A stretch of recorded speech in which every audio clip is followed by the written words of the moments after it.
Go. I think I timed it perfectly this time. I don't know if you did. Yeah.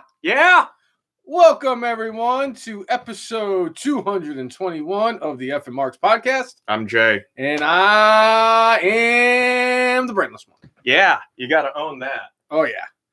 We got quite a bit to get into today. Some very interesting news that has come about the last few days, especially the last couple of days. Yeah. I think one of the more surprising ones for me is Zelina Vega, of all people, surprisingly, will be returning to WWE soon. She was spotted at the Performance Center this week, and we'll see where that goes going forward in regards to her return. Speaking of returning, the WWE will be returning to the road this summer. We're going to dive a little bit into that. We have some interesting things going on in AEW. Kind of want to touch base on that stuff. And just any other stuff that's WWE, SmackDown, NXT, AEW, whatever wrestling related that we need to get to, we will also be discussing today. Unfortunately, and this seems like it's happening quite frequently since we've done the podcast. I feel like at least 30 episodes of this podcast have started off with the worst way possible that you could start off, with some very somber news. As we learned last night that ECW Original, one of my personal favorites for damn sure, and arguably the most dangerous man on the planet, the original gangster, New Jack, passed away in North Carolina at the age of 58. And, you know, it's just one of those things, too, that with New Jack, it was very, like, he lived a rough life. He did. He lived a rough life. If you have had the opportunity to watch the New Jack Dark Side of the Ring that they did, which was personally one of my favorites that they actually did, you find out a lot about him.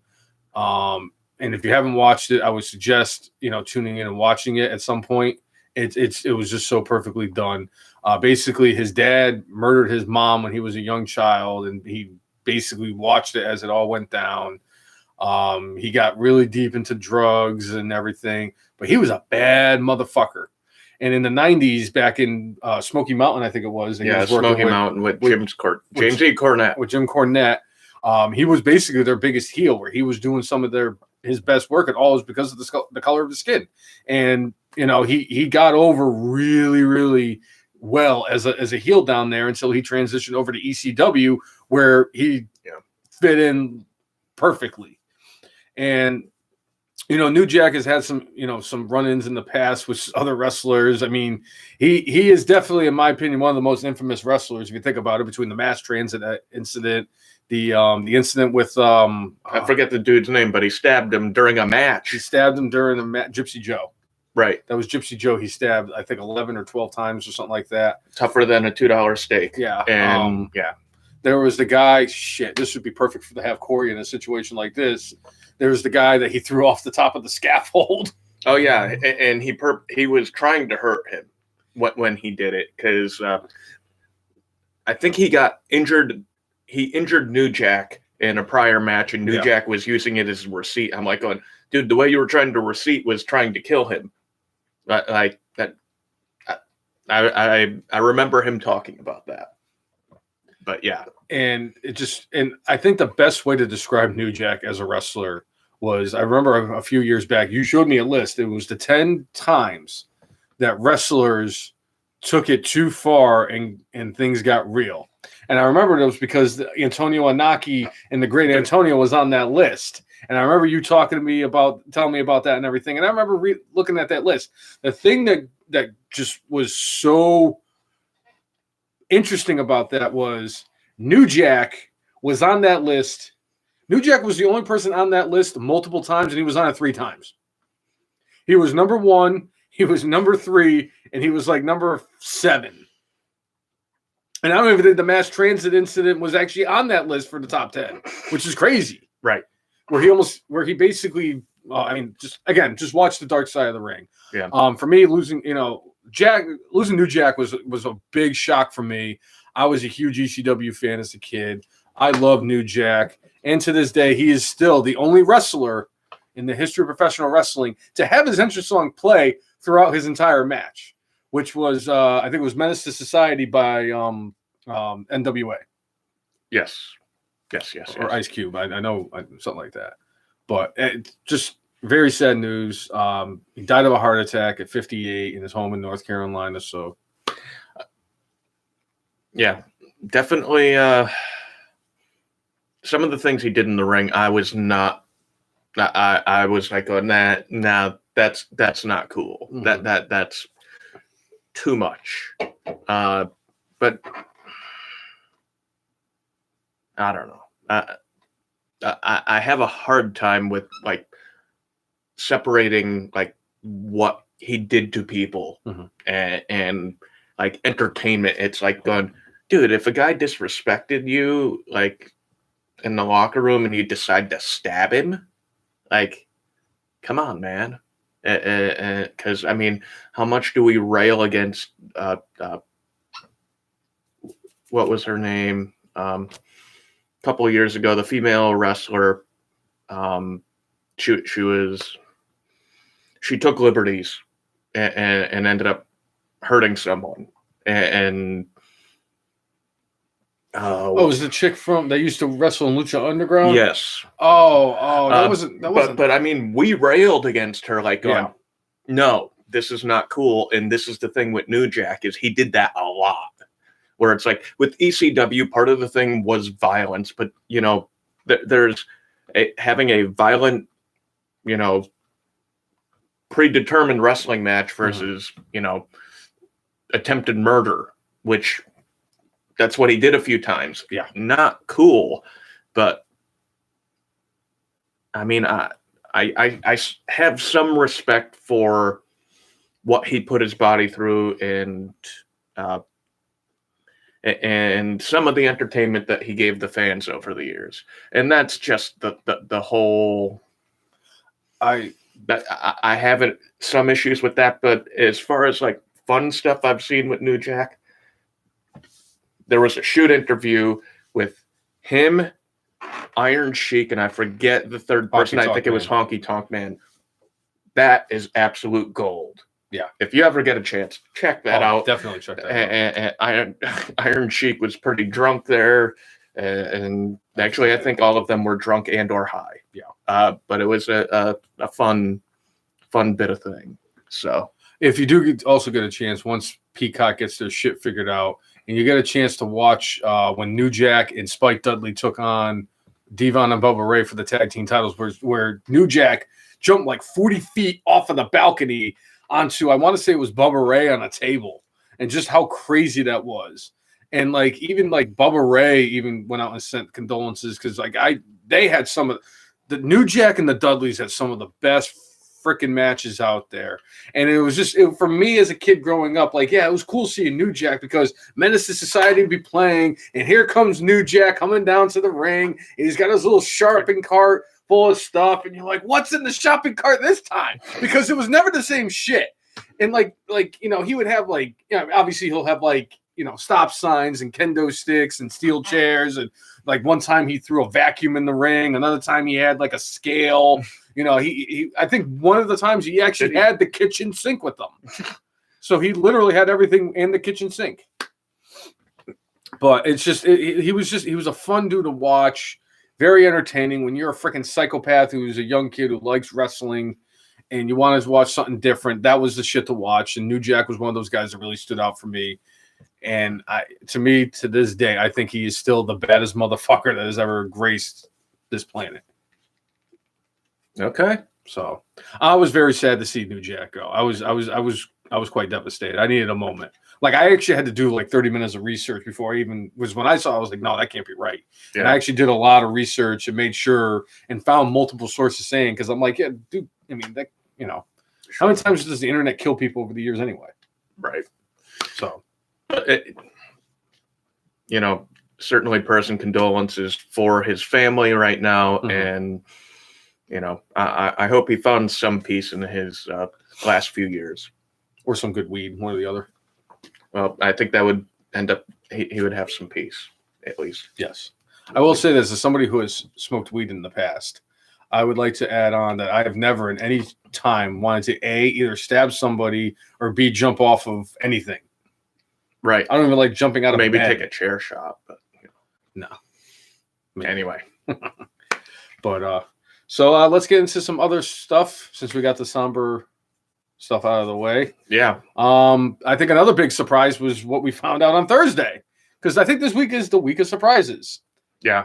So Zelina Vega was let go from WWE back in November, I believe it was, because she got into it with them over some third party over Twitch. Yeah, basically. Specifically Twitch.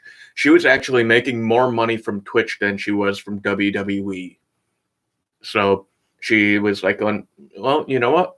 I don't need you. I mean, and this is slightly different, but not exactly different.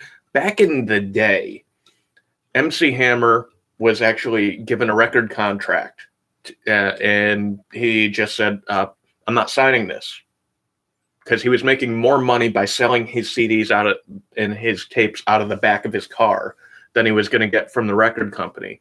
So Zelina Vega pulling an MC Hammer saying, hey, I'm making more money from these people, so no, I'm going to see you later. Yeah. Now, I think it unfortunately adversely affected her husband, who seemed like he was getting somewhat of a push, and then all of a sudden he's just gone. Even after he got thrown off the top of Titan Tower, he showed up like the day after. Fine. Nothing wrong. But, you know, Aleister Black had this cool as hell entrance, cool as hell theme music. Cool as hell character. And badass wrestler. And when stuff goes on with his wife, he all of a sudden mysteriously disappears. And then comes back as one of the douchebag people that live next door to Clark W. Griswold in Christmas Vacation. What's up, Timmy? What's up, Timmy? What's up, Monsef? You know, it's definitely like certainly makes you think, but you know, I'm wondering if Zelina was not making as much now that she was no longer on TV, or she was just like, I miss doing this. And also maybe she was like, I think she has now set it up, because I think with WWE, they specifically have it where you can have a Twitch account, but if you use your WWE name, they get a percentage of it. If you use your name, then I think you could do the Twitch account and not give them anything, I believe. Or maybe that's signed, and we don't actually have any verification she has a contract. She just showed up at the Performance Center, which certainly makes you think that she has re-signed. Very interesting. The Mike just posted. Now I'm hearing conflicting reports about whether or not she's really coming back or not. I don't trust Meltzer. Neither do I. So I don't know if what he's saying is true about her coming back or not. Well, I mean, supposedly there is evidence of her at the Performance Center. So if that's the case, again, being at the Performance Center doesn't necessarily mean you've re-signed. They could, you know, how many times have they brought people to be in guest coaches or what have you? So it could be something as simple as that. But I personally believe she is coming back, and I personally believe she is going to be at her husband's side in some way, shape, or form. That would be perfect. Imagine her being the the devil? She could be. Well, I think at this moment right now, Alexa Bliss has taken the devil character. But you know, if there's a variation on that, what was Aleister Black, douchebag Aleister Black? Because that's what he looks like. He looks like a douchebag with his turtleneck sweater and his fucking hair the way it is and the glasses. He looks like a guy who goes to like coffee shops and listens and goes to poetry slams and all that shit. He's the guy who who doesn't eat gluten and wants to talk to you about IPAs. He eats wheatgrass. He eats wheatgrass and drives a Prius. Right. And ask Griswold, where is he going to put a tree that big? I'm sorry. He reminds me of the douchebag from freaking Christmas Vacation. Hey, Griswold, where are you going to put a tree that big? Bend over and I'll show you. You got a lot of nerve talking to me that way. I wasn't talking to you. I fucking love it. So, we'll see what becomes of Zelina Vega. Again, at this point, it's all speculation. I believe she's coming back, and I believe she will be with her husband, and hopefully they figure out something good for them to do together. Because I mean, look at a dude like Andrade, who is kind of drowning in NXT. Get Zelina Vega with him, and then all of a sudden, boom. He becomes NXT champion and gets called up to the main roster, wins the United States Championship, is prominently used on both Raw and SmackDown. Yeah, that was a hell of a move. And she was the difference maker. So, could she be the difference maker for Alistair? Certainly she can be. And Mike, I do agree with you. I really thought it was stupid for them to let her go when they did back in November over something stupid and petty like that. But it's WWE. Well, I mean, Vince made up his mind. All right, this is what we're going to do with this thing. And that my decision's final because AJ Styles fought with Vince McMahon about it. You had Xavier Woods fighting with Vince about it. And Vince is like, I understand what you're saying, but my decision's final. It is what it is. So I'm hoping to see her back. And yeah. Me too. I think it would be letting her go was, like I said, it was a dumb decision. I agree with what Mike said. And I think that the best way for them to make things right is to bring her back because I think she's too valuable to the company, especially because the way that the shows are going right now, especially for the women's division, they're not very deep is the best way to put it, other than like NXT. Right. And I think they got to do something here. Whether she returns with her husband as a manager, she returns with her husband and becomes a wrestler again, they got to do something with her because they need to do something. So make sure you're sharing, and sending this out to everybody. If this is your first time aboard, or even if it's multiple times, make sure you set up notifications on the All Elite Marks page for when we're live, and just join in the conversation because that's what this is all about. Talking wrestling and having a good time. So thanks for tuning in, Justin. We always appreciate when you're here, man. So. And Mike brought up, he asked a question about Andrade. He said, Is Andrade signed with a company yet, or does he have a no-compete clause?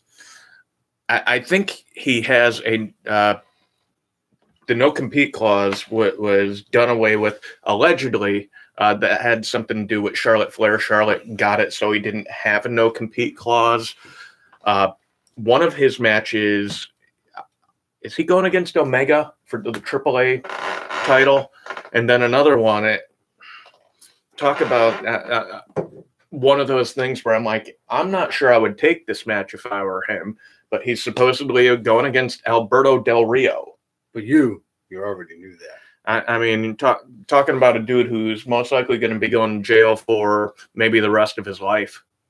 But I do know for a fact that Andrade is really good friends with Alberto Del Rio. When he first signed with WWE, was in NXT, he was actually using Alberto Del Rio as like a source of like, what should I do? And using them as a mentor. And, and Del Rio helped him out as much as he could. I don't remember exactly if that was back when Alberto Del Rio was part of the League of Nations when he was still in WWE. All I know is specifically Andrade was getting ready. He's like, I'm just quitting WWE. And Del Rio talked him out of it. And more or less said, you know what? I was having issues too. I just kept pushing forward. I kept pushing forward. And he actually told Andrade, look, man, you have to get better at English. You have to speak more clearly. Otherwise, you're not going to make it anywhere. But it was not that long after that he got Zelina Vega to be his mouthpiece. And, Andrade can speak English. He just needs to be more fluent at it. But, as far as Andrade goes, certainly a talented dude. I've heard rumblings that he has had some conversations with AEW. And there are plenty of people I'd love to see him in the ring with at AEW, but we'll see if he signs there, because I'm sure Tony Khan at this point is kind of like going, I can't just keep on signing guys who are in WWE. Otherwise, we're going to be TNA, 2.0 in WCW. So, although I would really love to see Andrade versus Rey Fenix. That was the first match that came to my mind. Yeah. Let's see. So yes, Justin had mentioned about we're gonna be getting at the end of the month at Double or Nothing, I believe it is. Yep. We're going to be getting derpity derp derp derp derp derp derp derp derp derp derp Kenny Omega taking on Pac, not Tupac, not X-Pac, just regular Pac, the bastard, I should say, and freshly squeezed Orange Cassidy in a triple threat match for the AEW World Championship. And Justin, as much as I would love to see Orange Cassidy win that title, and I would mark the fuck out if he actually beat, Captain Dirtface, because then I would actually take claim as Nostradamus, because I predicted this dead on balls the way I did. And the time is not right. I know the time is terrible right now. That's why I know he's not going to win. As much as I would love, especially because I'm in a point right now that in the month of May, I have a choice between whether I want to see Orange Cassidy win the title or Cesaro win the Universal Championship tomorrow. Yeah. And I want to see Cesaro more so than Orange Cassidy. Nothing against Orange Cassidy, but Cesaro's a little bit older. Cesaro's been there for a long time. Cesaro deserves a shot, and Cesaro deserves the world title. I mean, come on, he is the toughest son of a bitch in wrestling. He had his teeth knocked into his fucking skull and kept wrestling. He finished the match, and then so Cesaro, his favorite fruit is apple. Yeah. He couldn't eat an apple for like 2 years after that injury. Just absolutely insane. So, but, and we'll get into our predictions for WrestleMania Backlash a little bit later on in the show. Mm-hmm. But definitely, dude, tomorrow's card, like every match except for one's a championship match. I'm pretty excited for it. So, yeah. Anyway. And Justin, we have I don't know about you. I haven't watched the Nick Gage Dark Side of the Ring. Oh yeah. Yeah. I've actually, of all of them, I've actually been looking forward to this one a lot more than I thought I was going to. That dude was a fucking psychopath. Right. I mean, just the bits I've seen from with him and John Moxley. Whoo! Yeah. So I'm excited for that one. So I still need to see part 2 of Pillman. I think they came out with another one this week, but yeah, I'll catch up on those. But yeah. Was that Great Balls of Fire when Cesaro knocked his teeth in? I don't remember exactly. I don't remember which one. It doesn't matter. It happened. Somebody was asking, I think. Yeah, Justin was asking if it was Great Ball. Oh, he said no. He said it was Great Balls of Fire 2017 versus Matt and Jeff Hardy, I believe. Okay. That sounds about right, too. Yeah, Great Balls of Fire. The greatest pay-per-view name. It's like, we laughed for like 5 minutes. I mean, that was almost a slapjack laugh. Oh, nothing's a slapjack laugh. That was almost a slapjack laugh. But, that's only happened a few times in this life. Slapjack gets that laugh, and Great Gatsby gets that laugh. So, Yeah. But anyway, and it was brought up in the chat about dissension within the EVPs, executive vice presidents of AEW. Allegedly, I think the Bucks and Kenny Omega are still kind of okay with each other, but they were shooting an episode of Being the Elite, and for whatever reason, Cody was either unable to show up or just chose not to show up. So more or less, it sounds like the honeymoon period of, hey, I love working with you. I love working with you. Let's start a company, and that was a couple of years ago. And, when you have a bunch of alpha males who have strong beliefs in themselves and think that they have the right way, and I'm sure everybody actually has a good way of going forward, but you got 4 or 5 alpha males in the kitchen trying to cook. Yeah. It's not going to come out too well. All that being said, you know what? At least with AEW, different from WCW, there is a leader, one leader, Tony Khan. Now, as much as those other guys do have a big say in what goes on as far as AEW. You know, I think that happens with many organizations. Now, what I would say is, I think they know enough to be professional and keep the business rolling. But you know, it sucks that you have these people that like have become like your best friends. Not Chuck Taylor and Trent Beretta, but they become like your best friends, and then a couple years later, after working so closely and so intensely, I mean, can you imagine how much of their lives they had to devote to each other? You're going to want to tear yourself apart. You're going to want to kill that person, that person, that person. They probably just need, a little bit of time off from each other just to calm it down. Like the Beatles were in each other's freaking back pocket for 8 years, and they like want nothing to do with each other. And then they, after Lennon dies and all that stuff, they're like, you know what? Nobody else went through what we went through. And I think hopefully it doesn't explode like that with AEW, because, I like having another show to watch during the week that isn't, just what WWE produces for us. And I think for me, like finding out about the dissension amongst the AEW elite, for me, I look at it like this. Because you look at the fact that Cody Rhodes, the Young Bucks, and Kenny Omega have been the executive vice presidents of all of this since the inception of AEW. Now, since they've come in, look at how they've all been booked.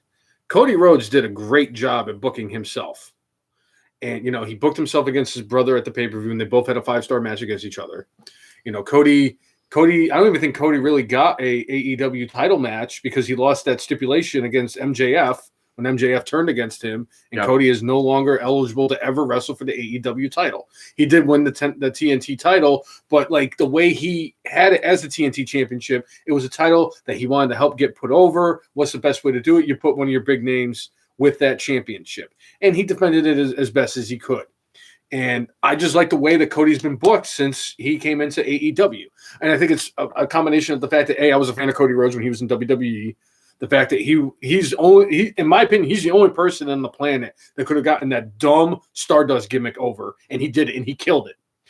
And even if he didn't like it. And again, that comes back to the whole idea of like, even if he didn't like it professionally, he's like, I'll do it. This is my job. I'm going to do it. I'm going to do it the best I can. And that's why I think this will somewhat be sorted out with the Bucks. But also with him, I was a huge fan of Dusty Rhodes as a kid. I loved the American Dream.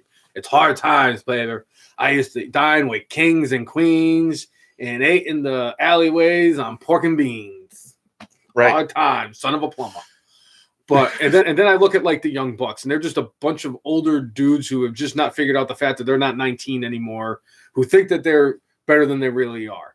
They are a tremendous tag team. I'll give them that. They are a tremendous tag team. They're great workers inside that ring. I just think that they're so full of themselves that they can't take anybody but themselves seriously, and that's why they're the tag team champions. And don't get me started on Kenny fucking Omega.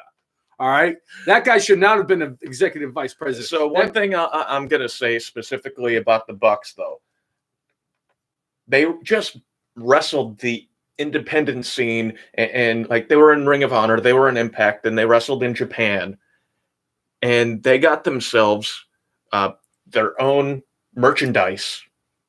And without ever being in WWE, even before they became EVPs at all in AEW, they were millionaires. They had already been set up for life. So I can understand where they'd get an ego, where they'd be like, we were self-made. They made themselves. They got themselves over everywhere they went. Like, heck, I was seeing somebody the other day talking about these dream tag team matches they'd love to see in AEW, and they're like talking, yeah, we need to see the Young Bucks versus the Hardys. I'm like going, didn't you ever see Generation Me versus the Hardys in TNA? It happened. Remember when the Young Bucks... I saw them. Didn't the Young Bucks fight the Hardys at Total Brainless Annihilation? Something like that. One of those things. Right. But like, I get it. They have set themselves up for life already. I guess my whole thing with the Young Bucks is I think that they think that they're better than what they really are. Yes, they are a tremendous in-ring tag team. I'll give them that. They're fun to watch inside the ring. But I just don't like the way that they carry themselves. They're a bunch of fucking douchebags. That's what I look at when I see the fucking Young Bucks. They're not even. Why even call yourself the Young Bucks? It's like Shawn Michaels. Just the Bucks. You know, you guys are the Bucks now. I mean, it's like when Shawn Michaels was still calling himself the Heartbreak Kid, dancing around like a douchebag in his 50s. I'm a sexy boy. No, the fuck you're not. You don't even know which person you're looking at anymore, Shawn Michaels. But like, and that's what I look at with the Bucks. We're the elite. Yeah, fuck you. Nobody likes you anymore, Bucks. You're not the Legion of Doom. You're not the fucking Dudley Boys. You're not the Harlem Heat. You're not Demolition. You're not the Hart Foundation. Get over yourselves. You guys are nothing more than a glorified version of the Rockers, which means one of you is Marty Jannetty. You two fucking retards figure it out. And Kenny Omega? Oh, you want to talk about overrated? Let's talk about overrated Kenny Omega. The man who's number 2 in your programs, but he's number 14 in the PWI's top 500 wrestlers in the world. 14. 14 is not the greatest wrestler in the world. And Kenny Omega is not even the greatest champion right now. Because I'm going to tell you right now, if Kenny Omega showed up inside a WWE ring, Roman Reigns beat the shit out of his ass too. And if he doesn't do it, Bobby Lashley beat the shit out of him too. Kenny Omega is fucking overrated. He's a fucking douchebag. And I can't wait until he fucking loses the AEW title because then I can start watching AEW again. I have boycotted watching AEW ever since that fucking no talent, overrated, Dave Meltzer jerking off piece of shit Kenny Omega won the AEW fucking title. Oh, and the best part about this today is he's laughing, and I've only gotten into the Kenny Omega part. Wait until later in the podcast because other people I'm going to be tisming about are going to be on this podcast too. Stairs. So good. He is not the fashion police. You know who are the fashion police? Breezango. Breezango had a match this week on NXT, and they did lose.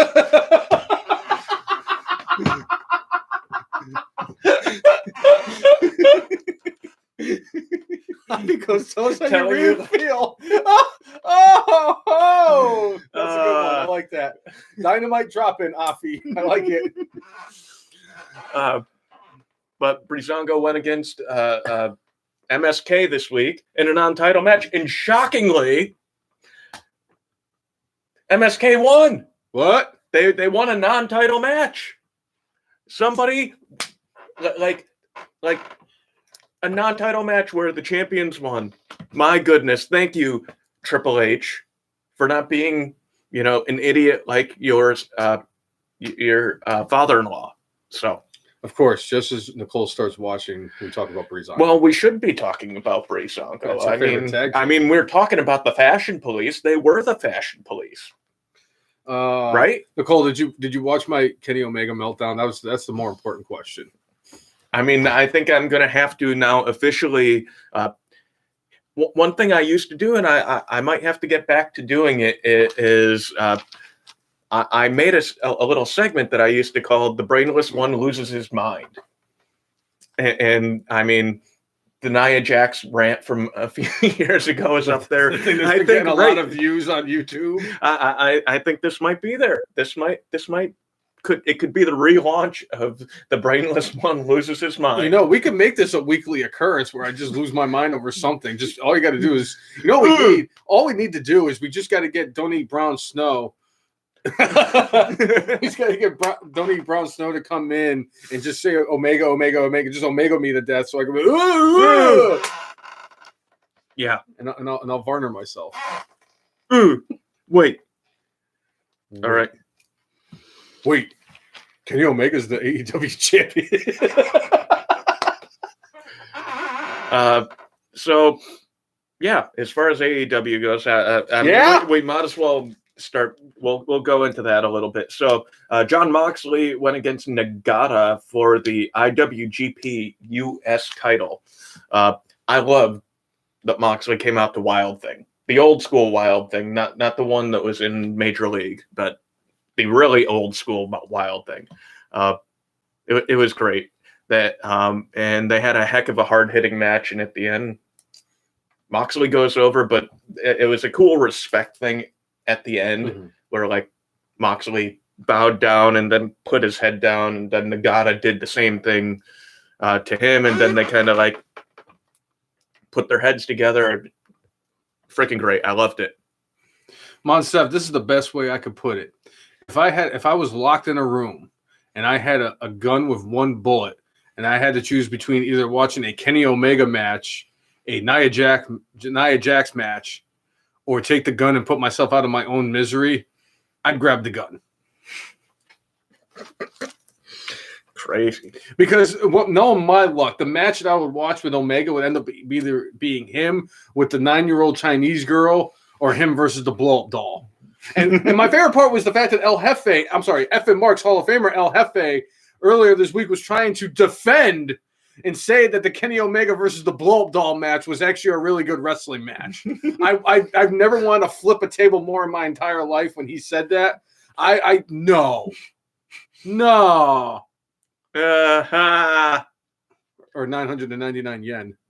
Right. As El Jefe is paying for his New Japan for like 2 years. All right. So then we had the Young Bucks, your favorite team, going against your I'd say a GOAT team, okay. SCU. Now, let me explain something really quickly. I know that I've been on this whole AEW kick where I've been completely against AEW ever since they put that derp as the AEW champion. In fact, the only full show of AEW I watched after derp was the Brody Lee Memorial Show, which to me was the best show that AEW Dynamite has ever put together. Might be the best episode of wrestling I've ever watched. It's up there, but it was definitely my favorite Memorial show, considering I watched Owen Hart's, Eddie Guerrero's, just to name a few. That one was so perfectly done. They did that one so well. But I did watch the Young Bucks versus SCU because I kind of wanted to see it because I knew that it was going to be a great end of the road. It was going to be. I had a feeling. I knew. I kind of had a feeling it was going to be the end of the road, but I knew it was going to be an absolute wrestling clinic. It was great. Yeah, so, but Daniel's getting busted open at the end of the match, and like I liked how Kazarian was going to break up the 3 count and just didn't get there quite in time. I liked how but I mean, those guys have been teaming on and off for the last 20 plus years. So, and I've always enjoyed the heck out of them. What the heck was their name when they were in TNA? But like Daniels would come out and do his like little dance, and like they both would have like champagne glasses. It was like it was like so tacky, but like hilarious. It hit my funny bone. I was like going, yeah, I see what you guys are doing. You guys are freaking awesome. Love those guys. But you know, how many times though over the years did like Kazarian like try to get into WWE? He'd be there for like a cup of coffee and then be gone again. It's like, you know what? He always he didn't fit the WWE mold. So I'm glad that he and Daniels kept on getting back together and kept on being a team. Freaking great. And I understand, you know, at the end of this run right here, I'm pretty sure it's just because Daniels, you know, his body probably is like, no more of this, dude. So I think Kazarian still has some years left in his wrestling body, but I don't think Daniels has too much as far as that goes. I'm trying to find this where he was with him and Kazarian were known as, and anyway, but you know, they had a great career as being a team, and even when they were singles, they were great. So, but there was a part in this match where, you know, the Young Bucks are known for doing the super kicks, but they did mock the spot that Flair and Shawn Michaels had, and it didn't happen. Or the pin didn't happen after that, but I thought that was a fun little extra thing they added in. Anyway, if anybody out there knows what the team that Kazarian and Daniels were in TNA, just shout it out to us. So, yeah, because he's got a lot. I mean, the dude's 51. He's been wrestling since 1972, which is about when Ric Flair was celebrating his 100th anniversary in professional wrestling in 1972. So, I'm kidding. He's just turned 51 in March, and he is the head of talent relations in AEW. So even with this is right like next to John Laurinaitis, right? It's either a dynamic dude or Chris Daniels. So, but yeah, I saw the spot and it really pissed me off, and I'm like, they always fucking do it. And this is part of the reason why I don't like the Young Bucks, because they always got to do stupid shit, and it's like, you guys are not cool. You know what I'd like to see? Somebody super kick the two of you and throw you through a fucking barbershop window. How about that? Yeah. But not like one of those ones where it's reinforced and not actually like glass, but it's actually glass that they throw you through. Oh, look at you. Damn, I am. You're angry. You are full of piss and vinegar today, baby. You know what? I was fine. I was fine on my way here. I was fine when we were doing our discussions, and right before the podcast, you said two names. You put them together, and you threw a shit-eating grin at me. And ever since then, I've just been ugh. How you do it, I don't know. It's like I'm convinced that you come up with these ideas in your head, and you're like, well, the brainless one's probably en route over here to do the podcast. I wonder how I could tism them out today. I know. I'm going to mention the Nia Jax versus Eva Marie match for the 8th time. Hey, you know what? It's even closer to happening after what happened last night. It's going to be so good. So good. Wow. I can't wait. It's going to be great. I'm just trying to figure out how the hell I'm going to watch Wrestlemania Backlash tomorrow, because Peacock, for whatever reason, still hasn't worked out an agreement with the Fire Stick, so I can't, or with Amazon, I should say, so I can't even get the damn thing on my Fire Stick. I'm gonna have to watch it on my iPhone. If it's not raining, I think I might set up the fire pit outside with the TV. Gonna be awesome. Yeah. We'll see. We'll figure it out. Hey, you know what, Jay? If anything, I'm an intelligent man. Highly intelligent. Yeah. Oh, it makes me think of Bobby Heenan and Hacksaw Jim Duggan. So good. He is an intelligent man. One of the funniest things. Another thing, if you ever get a chance, go on YouTube. Thanks, honey. Go on YouTube and watch the There's an episode of, I want to say, Nitro, or I think it's Thunder, Saturday night, whatever it was, on WCW, and it was Hacksaw Jim Duggan fighting some random dude in a quasi squash match, and Bobby Heenan and Tony Schiavone are calling the match, and Tony Schiavone says that Hacksaw Jim Duggan is an intelligent man, and Bobby Heenan loses his shit and just for the rest of the match. The rest of the match, Bobby Heenan's just cracking up. It's one of the funniest things, and you know that it's funny as shit because Tony Schiavone starts laughing about Heenan laughing about Hacksaw. But it's funny because Hacksaw Jim Duggan is college educated. He played football at SMU. SMU's a Division I-A school, so you can't be a dum-dum and go to a Division I-A school, right? Unless you were recruited by Urban Meyer. Woo! Yeah. Urban Meyer. If Urban Meyer makes it throughout this entire season with the Jacksonville Jaguars, I will get. No, I'm not. No. If Urban Meyer makes the whole season as head coach of the Jacksonville Jaguars and not retire due to health issues,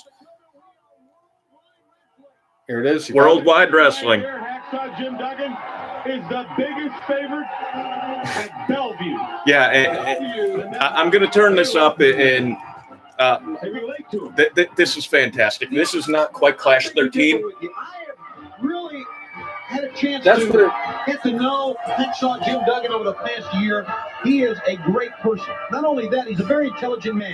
Now, I know he would you settle down for 1 second? I know he comes out. He waves the flag. There's his opponent, Steve Storm. He comes out and he waves the flag. and he shouts, thumbs up, everything. And he's the blue collar champion. But he's a very, you ready for this? He's a very intelligent man. And he starts to chant. Would you stop, please? He starts to chant of USA. He is. Okay, the people from Bellevue are going to come here to get the brain here anytime soon. Storm sends Duggan back. You can hear it in his voice. He's trying not to laugh. I love it. I love it when there's shit like that. It always makes you think of the other moment that we like to talk about on Raw in England when it was tea time with Santino. And Sheamus just couldn't, he just tried his hardest not to bust out laughing during that whole thing. I love that part of real live wrestling television when people do stuff like that and they're like, and they just try to, not break kayfabe. But Bobby Heenan, the namesake for this individual. Yeah. But anyway, if Urban Meyer does make it through the entire season with the Jaguars and doesn't retire due to health issues, I'll do something stupid on the podcast. Okay. It's not like I've ever not done it before. It's not like I've ever gotten my chest waxed or eaten an entire have a beer or what. Had an entire pint of sour cream, ate a dozen oh my God, I can't believe it. A dozen cupcakes. Thank you, Kevin. And what killed me about that one was when I ate the dozen cupcakes, I drank a 40.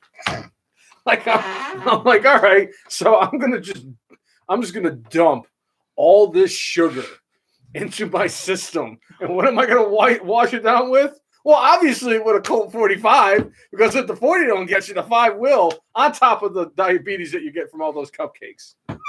Right. I'm not gonna. I have to really. I've watched an Omega match before. Hey, you watched Omega versus John Moxley? I actually did like Omega versus John Moxley. I'll tell you what, Monsef. Since you brought it up, if Urban Meyer makes it the entire season with the Jaguars this year and doesn't retire for health issues, I will watch not only any Kenny Omega match, I will watch the Kenny Omega versus the Blow Up Doll match. There, it's official now. Yeah. It's been said in the podcast. All right, and then go watch Eva Marie versus Nia Jax. Well, it still has to happen. It's going to happen. Oh, it's God. Going to happen. I'm telling you right now, Jay. And this is another thing we're going to make official on the podcast. Okay, if Nia Jax wrestles Eva Marie at any point during Eva Marie and Nia Jax's run in WWE, Jay's new name on the podcast will be Nostradamus. Because he predicted the Punjabi prison. What was the other stuff? You predicted a couple other things. There were a few other things. You've been pretty spot on. The only thing I got right was Nia Jax blowing up both her ACLs a couple years ago. That was a great rant. That was epic.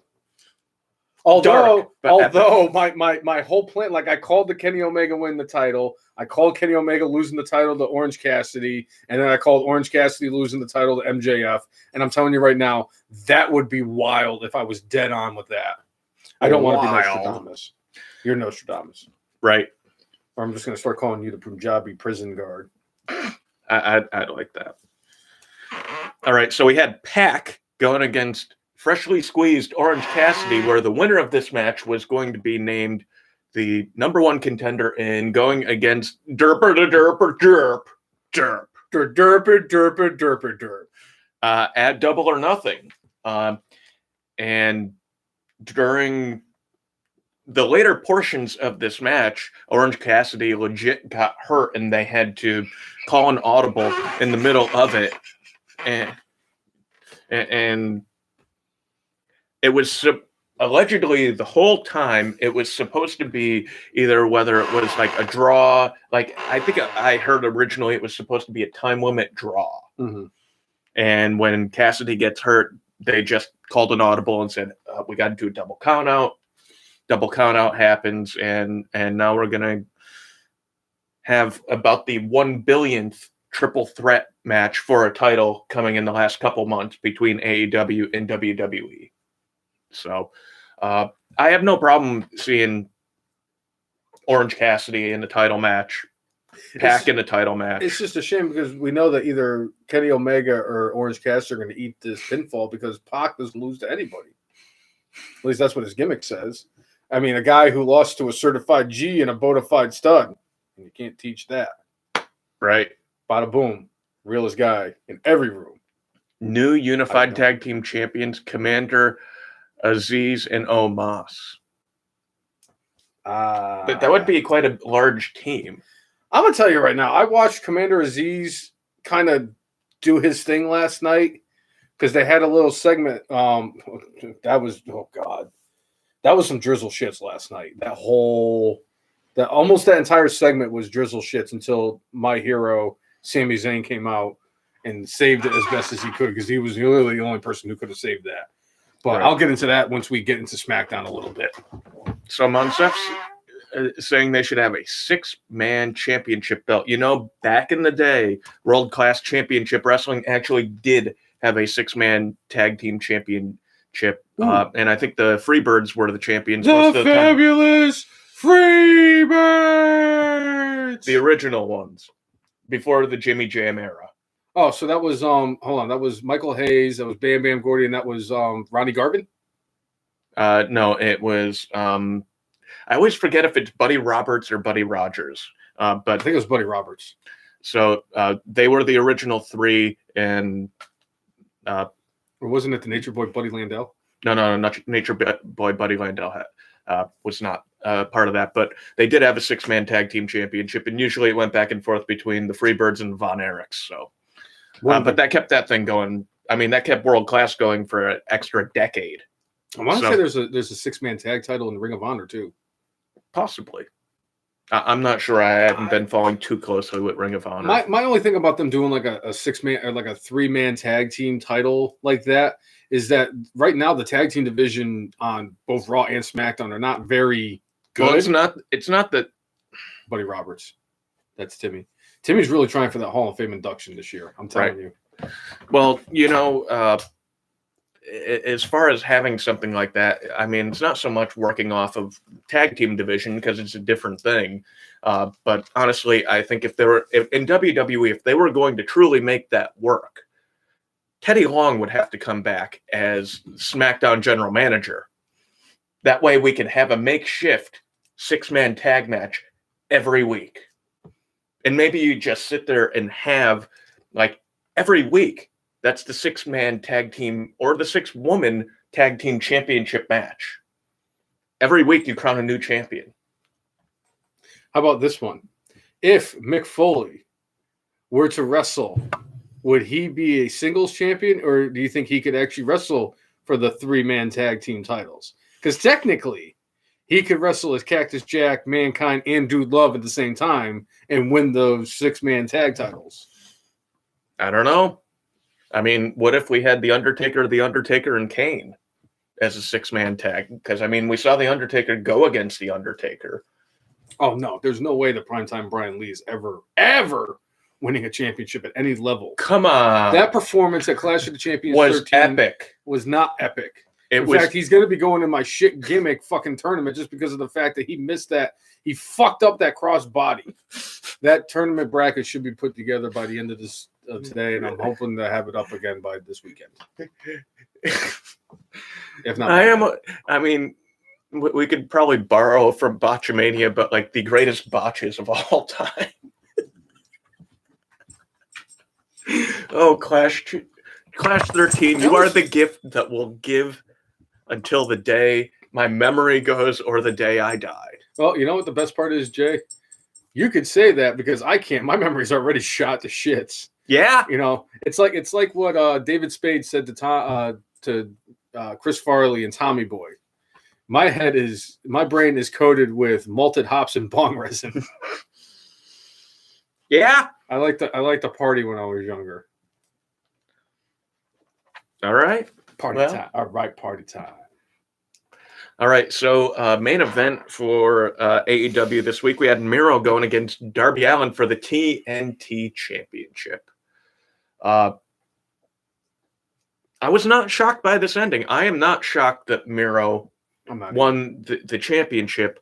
They, you know, like character-wise, it was really strange at the beginning, and, you know, just how they've been working Miro in, but they really didn't have him lose a bunch. So you're looking at his record and you're like, going, okay, but like he didn't really have any super high profile wins. It was like maybe beating Marco Stunt a few hundred times. I mean, that's really the calling card. Is like if you ever want a title shot in AEW, you just beat Marco Stunt, QT Marshall, and a bunch of freaking jobbers. And now it's even better now because QT Marshall is like ahead of a stable for whatever fucking reason. So one thing I have to say with AEW here, so they have broken up SCU. So does that mean officially we have eliminated a faction per se? Well, technically, they've already eliminated the faction because Scorpio Sky was not associated with SCU, and I would consider them more of a tag team that broke up than a stable that broke up. Anyway, coming up at Double or Nothing, one thing that also happened on AEW was so Pinnacle and Inner Circle are going to have another match. It's going to be at Double or Nothing, and MJF has suggested that they do a Stadium Stampede match. If Inner Circle loses, they have to disband forever. We only need 155 more of these matches, and we will finally be rid of factions in AEW. No, because Jay, what will happen is that they'll break up the Inner Circle, and then Jericho will go and do his own thing. Pride and Powerful will finally become like a legitimate tag team. And then what will happen is like Sammy Guevara will talk to like Ray Phoenix and like Goldust and be like, "Hey, let's just make a tag team and let's make ourselves a stable, and we'll call ourselves the Young and Old Gods," or something stupid. I don't know. And another thing is, why is it Jurassic Express? Why isn't it 2.5 Men?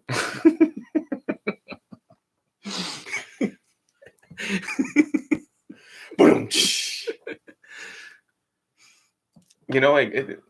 At least, see, with 2.5 Men, like near the end, you're like going, "Oh, it's 3 men now." Where at least with Jurassic Express, it will forever be 2.5 Men. Yeah. I'm taking shit's bigger than Marco Stunt. Let's be serious. My dog can kick Marco Stunt's ass. With all that being said, you know what? He actually is a good performer. I know, he's just small. He's like Rockstar. He's like this generation's version of Rockstar Spud. Rockstar Spud was awesome, and he still does great with Killian Dane. I love Drake Maverick. Drake Maverick. So, we also did have the announcement that Cody Rhodes is going against Anthony Ogogo. Wake me up before you Ogogo. Yeah, I'm on fire today, baby.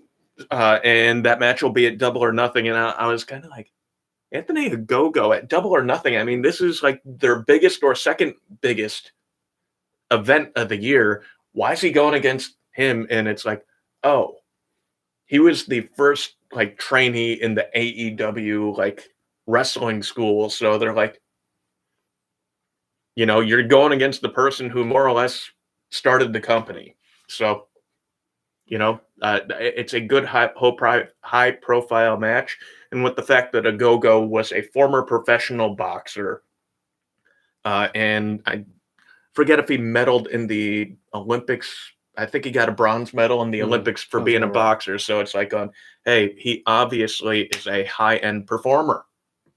So, you all right over there?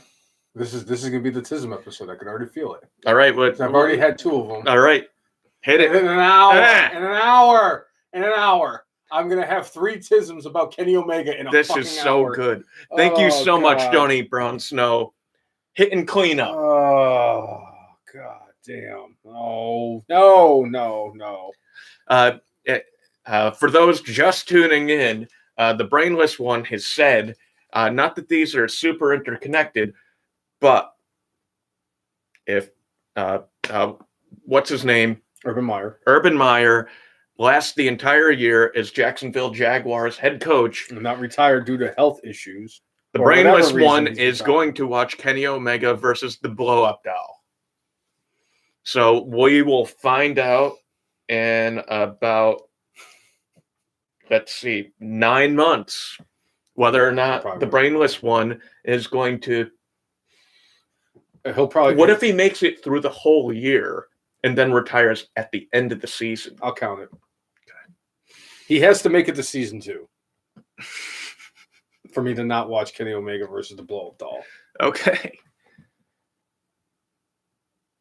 Yeah. Kenny Omega is not the best wrestler ever. Stop, people. No.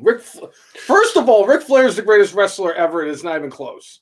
When you have so many goats out there saying that Ric Flair is the GOAT, guess what? Ric Flair is the GOAT. Nobody's going out there and saying derp, derp, derp, derp, derp, derp, derp, derp, derp, derp, derp, derp, derp. In fact, I'm not even going to talk about him anymore. I'm just going to talk Kenny Omega. I'm going to talk like Kenny Omega. Derp, derp, derp, derp. Yes, you are, Tony Brown. So you are a trigger assassin. You are the king of it. You have been doing it for so long. I fucking love it too. Because almost since day one. Because you know what it is? As much as I lose my shit every time he comes in, I scour through the comment section every single episode, waiting for that moment for him to pop in there. Because now it's Omega. He is evolved as the trigger assassin, because he used to shoot me with X-Pac, and now it's Kenny Omega. And I'm pretty sure in about 6 months he's going to be Nia Jaxing me or Eva Marie. I can't wait for that. Oh match. no! You know I just gave him extra. Tony Brown Snow, just talk about the Eva Marie versus Nia Jax match that we are going to get. We're getting to get it. We're going to get it. You know what? And they're not going to do this, but I'm just going to throw it out in the atmosphere.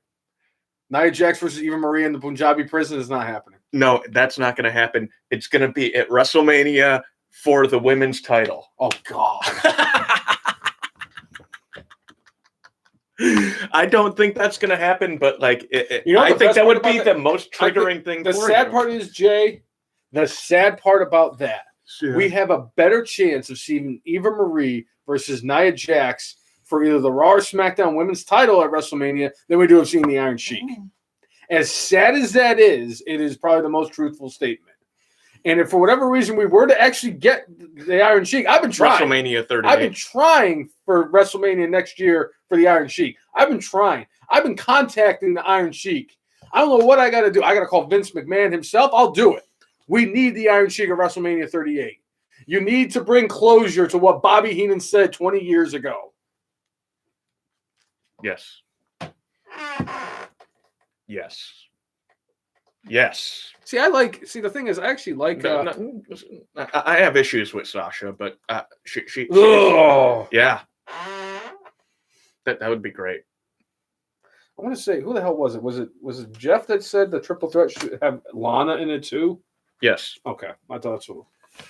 All right, so you know what? That was AEW, and that was some brainless triggering.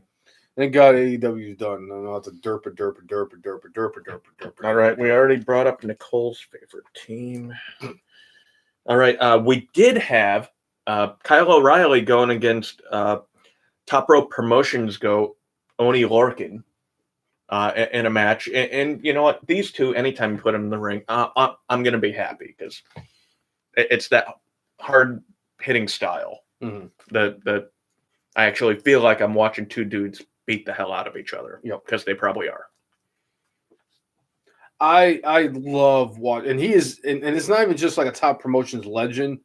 Biff Busick is one of the most beloved wrestlers of this podcast too. He is. And anytime, and I'll tell you right now, anytime Oni Lorcan goes, I love watching him wrestle because he's not the biggest dude in the world.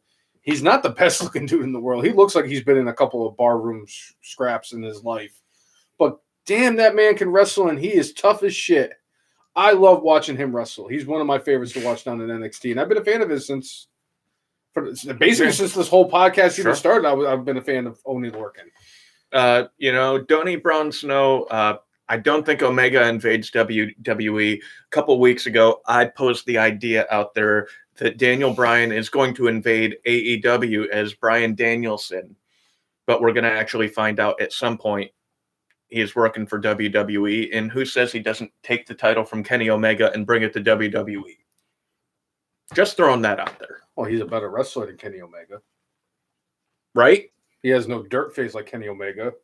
He has a goat face. He's just a goat. So, but we did have O'Reilly versus Oni Lorcan. Oh, yeah. And they put on a heck of a fight, and O'Reilly ends up going over, but Pete Dunne and Lorcan are still loosely connected, and Dunne it seems like Dunn and O'Reilly is going to be a thing going forward, and there's like 20 people that want to go against Karrion Kross at this point. So I'm one of them. But Dunn attacks O'Reilly, and to make the save for Kyle O'Reilly, we have a returning Bobby Fish. Good to see Bobby Fish back there.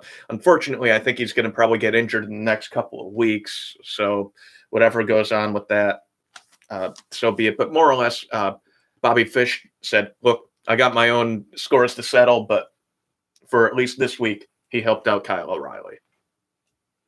Until he gets hurt in about 3 weeks. Right. And that's a shame too, because I actually like Bobby Fish. He's a hell of an in-ring performer, but he's had a lot of health issues since he's come to NXT. It's like he's out. Too bad. It's like he got hurt at his press conference, just like Kenta. Hideo Itami. Right. Who had to drop his name to Kenta because it hurt his jaw every time he said Hideo Itami. Yeah. All right. So we had Karrion Kross in a non-title match going against Austin Theory. He defeats Theory pretty soundly. Again, he should be winning these matches, and he's got a whole host of people wanting to take him on, ready to take him on. So is this because Theory lost because he tried to cross? I see what you did there.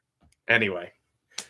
All right, so we had the women's championship on the line where we had Raquel Gonzalez going against Mercedes Martinez.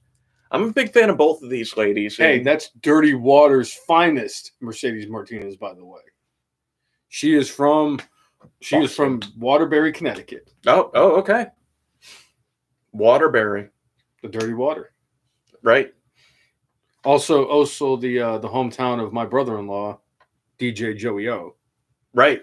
Which is funny because they're about the same age. I wonder if they grew up around at the same time or around each other or anything like that. Right, man. I should ask Joey next time I talk to him. Yeah.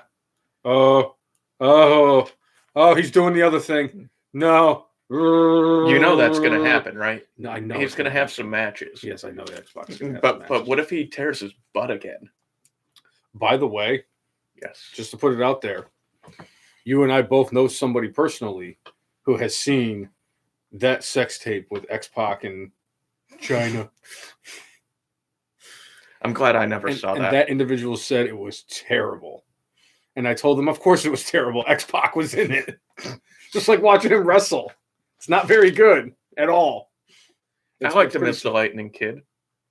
I like to miss X-Pac. I like you know what? I like to miss Six-Pac. He had a dirt face when he was the 1, 2, 3 kid. Yeah. Because he beat Razor Ramon in a one-on-one match. Like, oh, great. This is wonderful. And then, like, I think at some point. Wait. His match against Bret Hart for the WWF Championship on Raw was freaking awesome. Bret Hart had a whole bunch of great matches with a bunch of people. That's because Bret Hart can make anybody look like a really good wrestler. Even that dude. Tom McGee? Yeah. So, anyway. I thought it was a horror movie.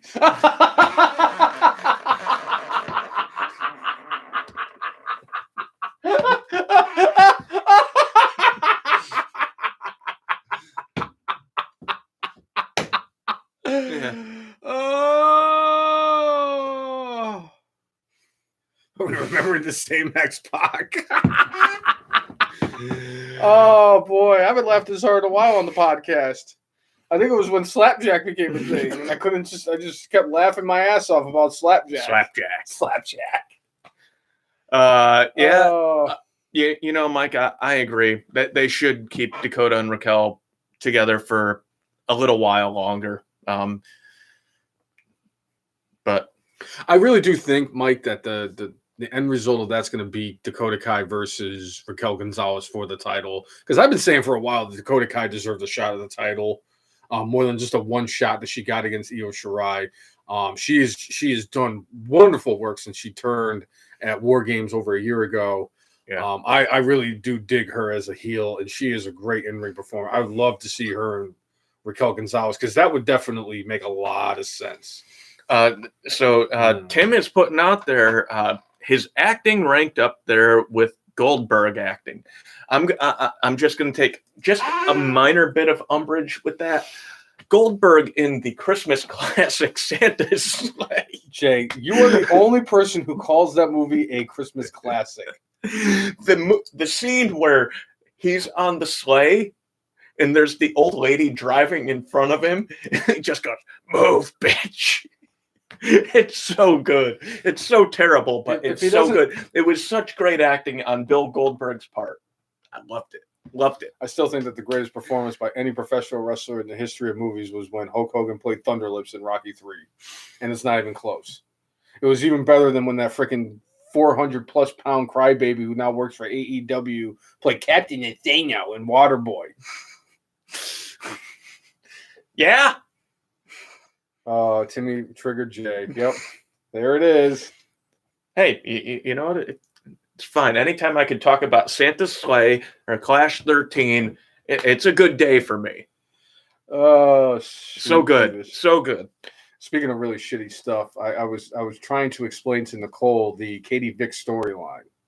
And I think it took me more time to explain it than the actual storyline lasted, which is about 5 minutes that I told her. It took me to tell her. It was, and I read it, and because I'm so glad that was around the time that I had stopped watching wrestling, because I probably would have stopped watching wrestling after that segment, and I probably would have never watched wrestling again, so this would have never have happened. Yeah.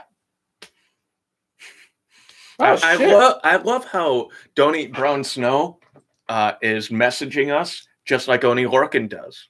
That's great. That's pretty cool. I didn't know that Goldberg met his wife on the set of Santa's Sleigh. See? Cool. Great things come out of that movie. So, all right. So in the end, we going back to NXT, we did have Raquel Gonzalez defeating Mercedes Martinez, retaining the NXT Women's Championship. Not a horribly big surprise there. I think a lot of people expect Raquel Gonzalez to have a pretty solid run as NXT Women's Champion. Yeah. She deserves it, and I'm excited to see how it goes.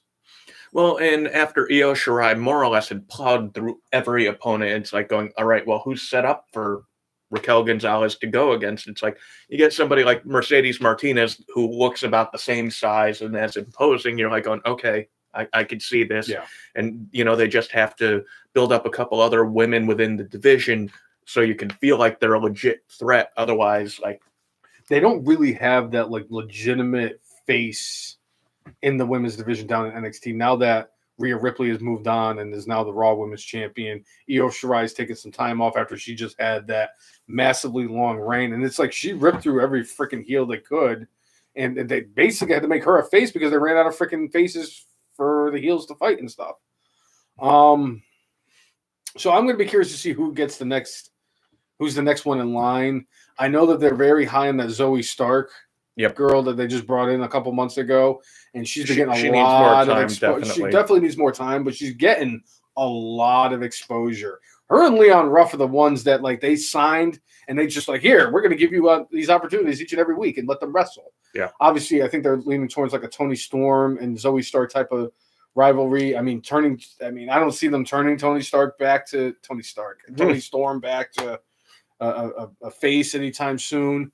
But I'm curious to see where it goes going forward, like who they're going to make as their next big. I can't wait until Iron Man is in the women's division. It was. You said Tony Stark. I know, but it was Zoe Stark and Tony Storm. Tony Stark. This is like when my mother. So if they have a baby, it's Tony Stark, right? And for the record, that's almost as bad as when my mother thought that Bret Michaels was a professional wrestler. I said, not no. I was like, Mom. How about Matt and Johnny Damon? That was the Jean Ralphio of jokes to my mother right there. That one. I can't. Did you know that Johnny Damon and Matt Damon were related? Like, wow, she actually fell for this. Just like Christian Cage and Brian Cage are related. That was like when I was in elementary school, and around the time WWF had a wrestler who was actually in the shitty gimmicks tournament. His name was Skinner, and there was a girl who I went to school with whose last name was Skinner, and I asked her if she was related to him, and she looked at me and she goes, "No." I was like, "That could have fooled me," but his name is Skinner, and your last name is Skinner. So no. It has to be. It has to be. right? It's like Adam Bomb being related to one of my friends. Oh wait, that's actually a thing. Adam Bomb related to Pipe Bomb. Oh God, don't eat brown snow. Jeez Louise, seriously, stop. I can't. No boy, no. All right, closing out Muy malo. NXT this week. See, Yo tengo if you have not watched NXT this week, go back, watch Kushida versus Santos Escobar. They put on a freaking clinic. This match was freaking awesome. It was for the Cruiserweight title. If these guys wrestled every week, I would not be upset. Oh, it's like when the New Day and the Usos had their thing a couple years ago. These two dudes just lock in, and they if there was a crowd there, I mean, the house would. They bring the house down every time. I love these two guys in the ring. This match was freaking awesome, and they kept the title on Kushida. It should. But again, fantastic match. Go out of your way to watch this thing. So, yeah. All right. Much earlier on, I'm sorry we didn't get to this. Somebody was asking about Mia Yim. Mia Yim was supposed to re-debut on SmackDown like a week or two ago, and she didn't show up, and she didn't show up again this week. I think it had a lot to do with the fact that they concentrated, especially last week, on Jimmy Uso's return from injury, because he had been out since that triple threat tag team ladder match, I believe it was, where he tore his ACL in that match at WrestleMania. At WrestleMania, and he was out for over 36. He was out for over a year, and like for 4 or 5 consecutive months, we were like, "Oh, Jimmy Uso's coming back at this pay-per-view." No, he's coming back at this one. And again, like I said last week, they did it perfectly last week. They did. They did a great job with that, and it really makes you think for tomorrow night. Is Jimmy going to do like Jay did, where like he was like, "Screw you, Roman," and like and falls in line, or is he going to help Cesaro win the title? But that's something we'll get deeper into in a little bit. But that's something certainly to think about. But for me, and I don't know if again this is linked. Keith Lee put out like a cryptic tweet making sound like he might be coming back. Supposedly, like right before I think WrestleMania, he came down with something physical, and it's not been clear what it's been. It's not whether it was COVID, whether he injured himself. We don't know. But he has been away from the ring for a while, but he posted a picture of himself and something really cryptic. So it's like, I think it was something about decision soon or something along those lines. So it's like, is he going back to NXT? Is he going to the main roster? What's going on with him? Is that part of the reason why they're delaying Mia Yim? I don't know. Well, I know that they said a lot of it had to do with, last week, a lot of it had to do because her re-debut got scrapped last week, and Aleister Black's was supposed to have another vignette last week that both of them got scrapped because they decided to go with something that had more to do with the storyline. So I'm guessing they gave Roman Reigns and the Usos more time last week so they could help develop the story a little bit better. Is this going to turn into the Funkasaurus, though, where like they're going to tell us, Brodus Clay coming next week.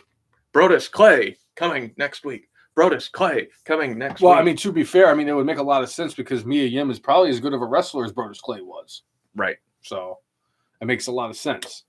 So I don't know what the hell they're going to do. And my God, he did the trifecta, Jay. He did. X-Pac, Omega, and Owens. Basically, the answer to the question of if I was in a room locked up with 3 people with a gun with 3 bullets, who would it be that I shot? Those are the 3 right there. I would probably Big shoot. Show although I'd be probably, on that list. I definitely would somehow find a way to shoot Omega for sure and Owens twice, and X-Puke would fucking find a way out. Right. All right. So that's NXT for this week. Good solid wrestling show. Yeah, agreed. So, all right. Monday Night Raw had all sorts of things going on. We had Jinder Mahal make his re-emergence onto one of the main shows. And it was just a rehash, I guess, from what they did on Main Event the week before with Jeff Hardy, but it's kind of sad that like Jeff Harvey. Yeah, exactly. Jeff Harvey it was more or less relegated to a squash match against Jinder Mahal. And people were kind of questioning, like, well, when's his contract up? I mean, we covered this not that long ago that he just signed a new WWE deal. And as far as that goes, I'm wondering this, his father passed away recently, took some time off. I'm wondering if he just needs more time off. So they're like, yeah, just do a short match. But in general, it's like you're talking about a dude who former WWE champion a couple times, who has had several high-profile matches since he came back to the company. Obviously, he's had some issues outside of the ring, but man, you want to talk about taking away any credibility somebody has. Mm-hmm. The only way that Jeff Harvey could come back and have credibility is to get off TV for a long time and then have like that underdog given a second, third, fourth, fifth chance thing. Yeah. So I me, I've never been a fan of Jeff Hardy. I'm sorry. And it took me a long time to get over I can't stand Matt Hardy. And and it was to a point where I actually despised Matt Hardy more than I despised Jeff. And I never liked Jeff Hardy. But I just thought that Matt Hardy was the king of the dirt faces.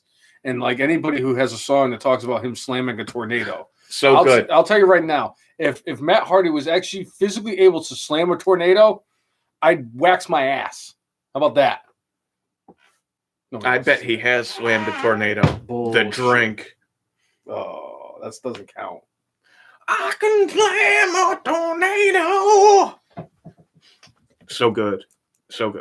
But Jinder Mahal did return, and I keep on forgetting the name of the guys behind him. Is it Veer? But the Singh brothers. They just got on steroids, right? Sure. Yeah, that they did like Barry Bonds. They grew like an extra foot, and they put on like 150 pounds. So Brock Lesnar could only throw them into the third row as opposed to the 152nd. So I'm glad to see the Jinder back on television. He is somebody that I find rather entertaining. He was great as a heel when he was WWE champion, and the fact that people called him the worst champion of all the WWE champions is an absolute travesty. Wrong. When everybody knows that the worst champion that WWE has ever had was the Great Khali. Right. And 40-something-year-old Bob Backlund. I quit, Mr. Bob Backlund. All right. We had Sheamus going against Humberto Carrillo. This has been a thing that they've been building up the last couple of weeks. That was a nasty bump and I thought it was going to be much worse. That Humberto Carrillo. So basically, Humberto Carrillo did a move where he did the flipping power bomb outside the ring, but when he hit the outside on the floor, he landed a little awkwardly, and Sheamus fell on top of him. Not a good-looking bump by any means. They had to call, like he basically told them to call for the match. It was a stinger, obviously. That's all it was. Thankfully, that's all it was. But I'm just glad that it wasn't anything more serious. It looked a lot worse than what it really was. Yeah.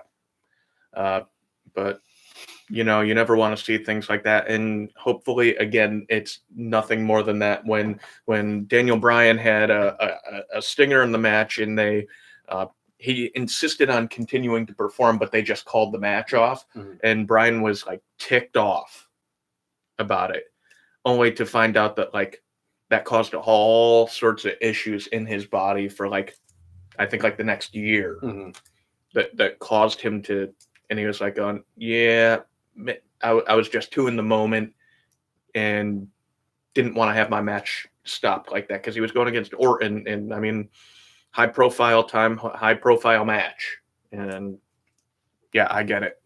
Now, Tim, that's not an absolute, that's not a slight on Bob Backlund. It's the fact that when Bob Backlund won the WWF title back in the mid-90s, I believe, early to mid-90s. I think it was 94. 93 or 94, around that time. When he came back in his 40s and he was wrestling on a regular basis And he was doing his thing where he just snapped. It was Bob Backlund, and he looked at his hands, and then he looked at his hands, and he was Mr. Bob Backlund, and he would just throw random people in the chicken wing. And when he did, I think it was the Freddie Blassie, if I remember correctly. Like one of the people he got was Freddie Blassie, and I remember as a kid thinking like, oh my God, this guy's a fucking lunatic. I didn't say the F word back when I was like 11 or 12, but you get the idea. Oh, but fudging lunatic. It's like, holy cow! Like he went after his old manager, and then he beat Bret Hart. I'll never forget it because he beat Bret Hart in the match where it was supposed to be the British Bulldog was in Bret's corner, and who the hell was in Bob Backlund's corner? I don't remember who it was. But Owen convinced Helen Hart to throw the towel in the ring and cost Bret the title. I think it was at the Royal Rumble, if I'm not mistaken. That sounds about right. And then, was it Arnold Skaaland? I don't know if it was Arnold Skaaland. It was so long ago, I don't really remember. I do remember that because I remember that's what set up for Bret versus Owen at WrestleMania 10. And that's how Diesel ended up getting Diesel. And basically, Bob Backlund was just a transition champion, just like the Iron Sheik was. Yeah. He was the transition champion for Survivor Series, Timmy said. Okay. But I just remember because I never liked the Mr. Bob Backlund gimmick. And basically, it's part of the, like, I thought it was stupid when I was a kid. And then, going to WrestleMania 11 at the Hartford Civic Center and watching what could have been the best match of the night get absolutely ruined by another GOAT in Roddy Piper. I watched Bob Backlund lose to Bret Hart at WrestleMania. Nothing against Bob Backlund. Bob Backlund is one of the greatest WWF champions of all time. He had the title for like 6 years. Yeah, tremendous worker. It's just that Mr. Bob Backlund was stupid. I have his autograph somewhere, though. He was cool as shit. That was back when he was going around asking people to do stupid shit. And somebody went up to him. They had bumped into him at like a Home Depot and said, hey, I think it was my mother told him, like, hey, my son can actually name all the presidents in order, because that was his thing. Like, if you want an autograph, you have to name all the presidents in order. And I used to be able to name all the presidents in order. I've gotten a little bad at it now. Well, I mean, you spoke of your troubles with that. So. Yes. All right. So marijuana affects the brain. Right. We had we did have a 6-woman match here on Raw where Asuka, Mandy Rose, Dana Brooke went against Charlotte, Dana, and Charlotte, Shayna, and Nia. You said the name. I didn't want to hear it. And this was all just setting up for the Charlotte, Asuka, and Rhea Ripley stuff going on. Asuka ends up getting the pin here, but at the end of the match, Charlotte ends up laying her out. There was a moment here also. A bliss? There was a moment of bliss where Alexa Bliss and Lily were on the swing set at the entrance ramp and just said she has her eye out on one of the people in the ring. So one of the 6 people is going to be the person that she goes against soon. I'm telling you right now, they were trying to make it seem like it was going to be Charlotte. Because if you notice that when she said that I had my eye on one of you in the ring and started laughing, Kevin Dunn, being the bucktooth beaver fucker that he is, threw a lot of shots at Charlotte after she said it. And it was a shot at Charlotte. Then he showed like Dana and Mandy and Asuka. And then he panned back to Charlotte. And then he showed Shayna Baszler and freaking Nia Jax. And then Charlotte. Then the crowd. Then Charlotte. And it was like, how many times does the bucktooth beaver need to show all these close-ups of Charlotte? So it looked like obviously, like in the untrained eye, it looks like it's going to be Charlotte that Alexa Bliss is going to be feuding with. I think it's going to be Asuka. I agree with that, and it could be them legitimately trying to swerve you by using a technique like that, or perhaps when he saw Charlotte, when he sees her, he sees a dam. And the more he could get a dam on, as many damn pictures as he could get up on camera, that's what he does. Hey, where can I get some damn bait? So yeah, Charlotte left Asuka laying, but Asuka later on in the evening had a match against Rhea Ripley. Mm-hmm. And great back and forth contest with Rhea going over. And, one thing WWE's been doing a lot of lately is they'll have these triple threat matches, but then they'll have like one-on-one matches with the individual opponents beforehand that are doing the same exact thing with Bobby Lashley, with Braun Strowman, and Drew McIntyre. So it's like, they call it lazy booking, Jay. right. But we did have Rhea Ripley against Asuka later on in the evening, and Rhea ends up going over on this. But again, all of this is like pointing towards WrestleMania Backlash coming up. And About 30 hours or so. yeah, but WrestleMania 37 is still actually going on, so they'll have to halt that for a couple seconds. As well as the gauntlet match that Kofi Kingston and Seth Rollins are in, as well as the Iron Sheik arriving at the ring at WrestleMania 38. Yes, but that will not have to be delayed. As well as the submission match between Stone Cold Steve Austin and Bret Hart for WrestleMania 13 still going on. And Curtis obviously Edwards- Curtis still Axel waiting is for still Kevin doing Owens. something. At the 2015 Royal Rumble. I'm going to come up with a list of all the things that are still going on. And most importantly, I can't stress this enough. Cassius Ohno's weight is still skyrocketing. That was the greatest bit of commentary ever. Oh, speaking of which, a little segue, then we can get into SmackDown, unless there's more Raw that we have to discuss. I mean, so Damian Priest beat The Miz, Mhm. and was able, or not The Miz, he beat John Morrison, and it allowed him to pick the stipulation for the match that they're having at WrestleMania Backlash. And because The Miz is a chicken shit heel and likes to run away a lot, Damian Priest picked a lumberjack match after he beat John Morrison. And they're certainly, right now going forward, it looks like there are little chinks in the armor for Miz and Morrison right now. So I'm going to guess my Stone Cold lead pipe lock for this weekend is going to be that Damian Priest is going to win Oh, yeah. the lumberjack match. But the next feud for Miz and Morrison coming out here will be going against each other. Yeah, I agree. So, Which is fine with me because I know they're going to have a great match. so there's that.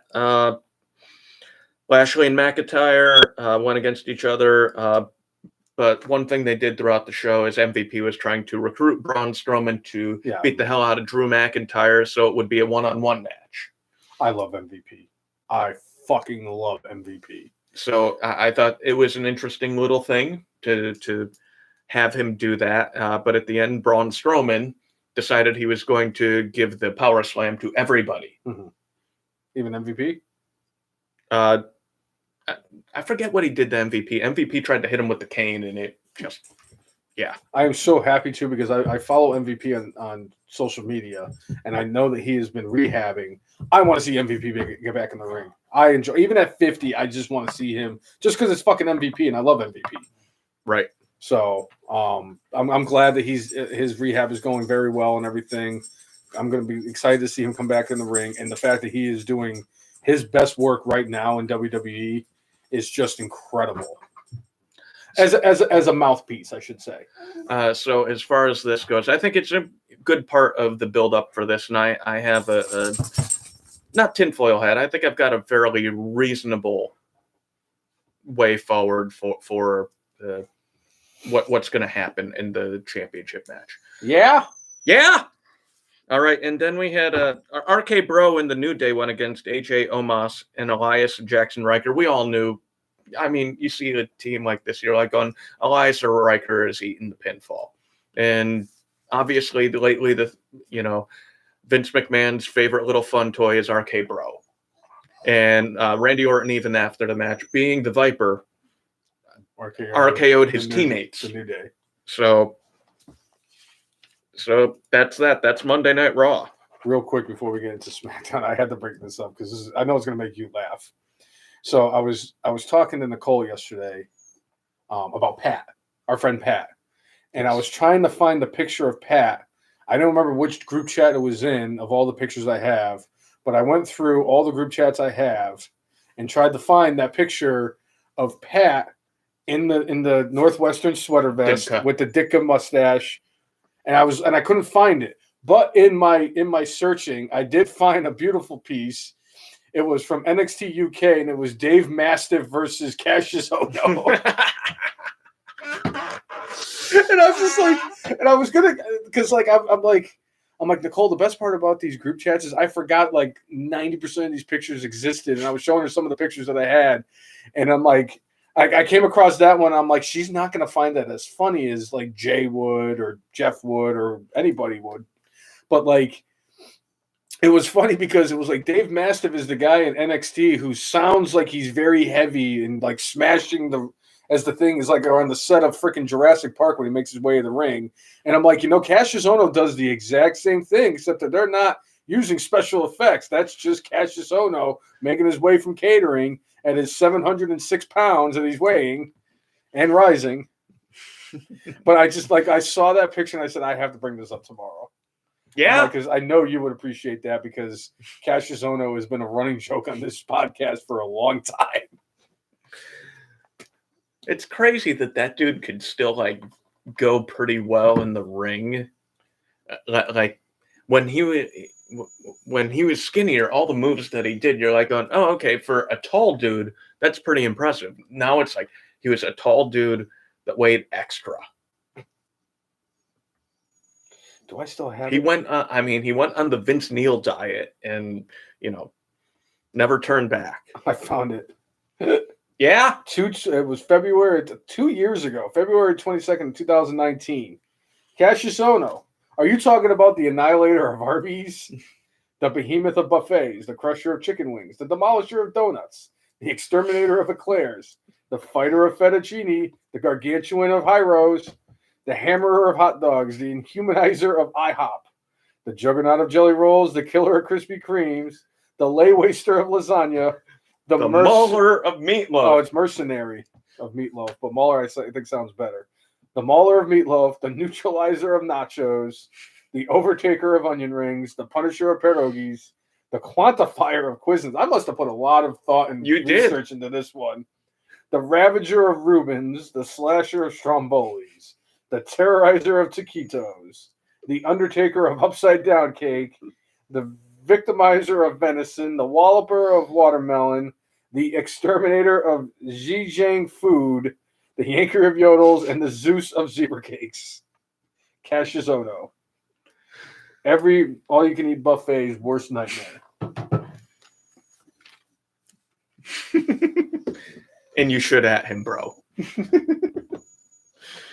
All right, SmackDown. Right. SmackDown was pretty. I don't know. It was kind of hit or miss last night. Yeah. What was your favorite part? My favorite part about last night? That's a really, really good. Oh, the Women's Tag Team Championship. And it's not. Now, is that because you're going to get that match that you want to see? No, it has nothing to do with that match. Like, as a wrestling fan, I've been watching this for a very, very long time. And obviously, when I was a kid, it was all about like my favorite wrestlers winning. Like, oh my God, Hulk Hogan! I've taken my vitamins and said my prayers, and now you're WWF champion. What you gonna do, brother? Because I was like 6 or 7. What do you want me to? I don't remember what I sounded like when I was that young. And then, I went from being a Hulkamaniac to telling people that's the bottom line because the brainless one said so. And then I used to tell people word life and tried to freestyle rap wearing throwback jerseys and a backwards hat.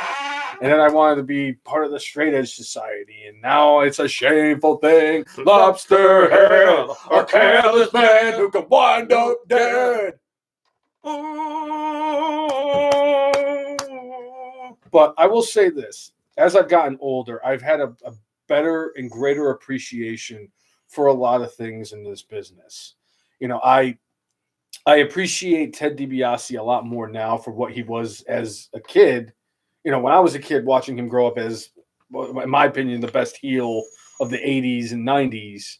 Obviously, Vince McMahon, Mr. McMahon blew that out of the water. But at the time, I still appreciate what Ted DiBiase was because even to this day, Ted DiBiase is still a GOAT.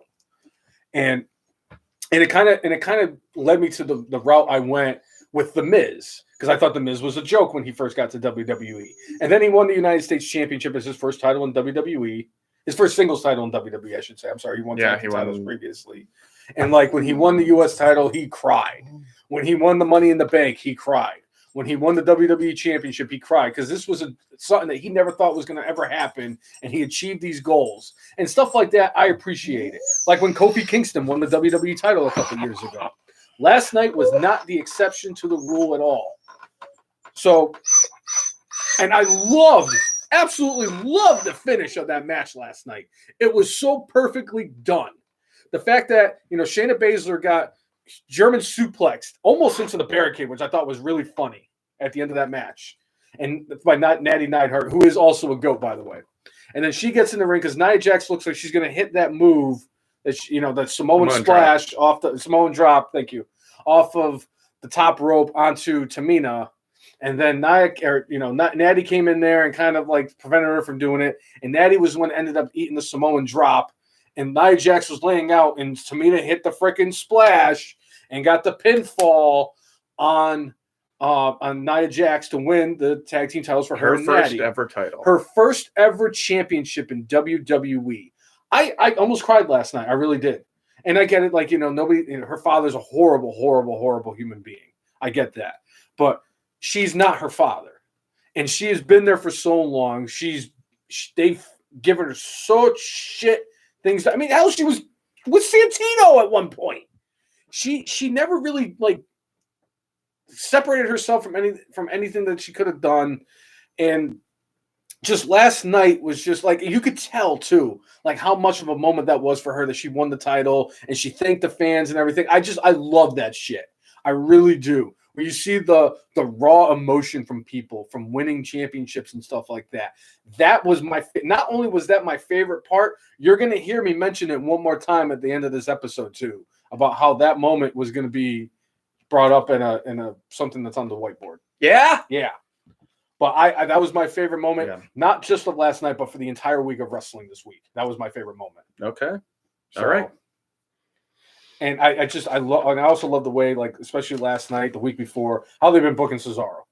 They booked him perfectly. And I love the fact that Jimmy Uso got his first match in over a year last night, and he went up against Cesaro in the main event. I thought that was a great way of doing it. And obviously Jimmy Uso looked good, even though he had a little rust from being out of the ring for over a year.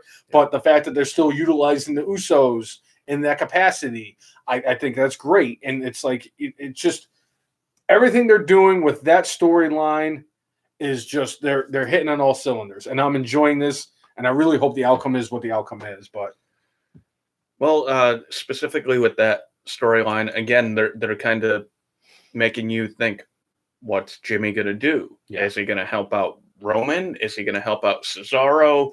He seems like he wore a shirt that said, what was it? Not a bitch. Mm-hmm. He doesn't want to do like his brother did.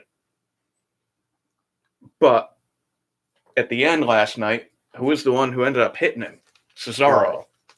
So, I think they've actually done a good job of muddying the waters as far as like it in general, they say blood is thicker than water. But, does he not want to be Roman's bitch? And him talking about I love the promo towards the beginning when Jimmy was like, hey, what if me and Uso win tag team championships and you lose your championship? Are we the head of the table now? And Roman's like, doesn't work that way. And it's like, and then Roman talking about, hey, I'm the one who puts food on the table. We all know that the real head of the table asks you if you could smell what he's cooking. Yeah. That's the real head of the table. Right. And to be fair, Alpha and Seeker are really the heads of the table still. Right. So, and Rikishi. But, I do like how they dragged this into it. I like that Roman talked about, hey, Cesaro's one of the greatest wrestlers in the world. He is a top tier talent.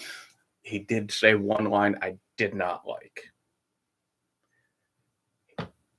Again, this is just like a minor little thing for me, I think overall, but just kind of like takes you out of it and you're like, damn it.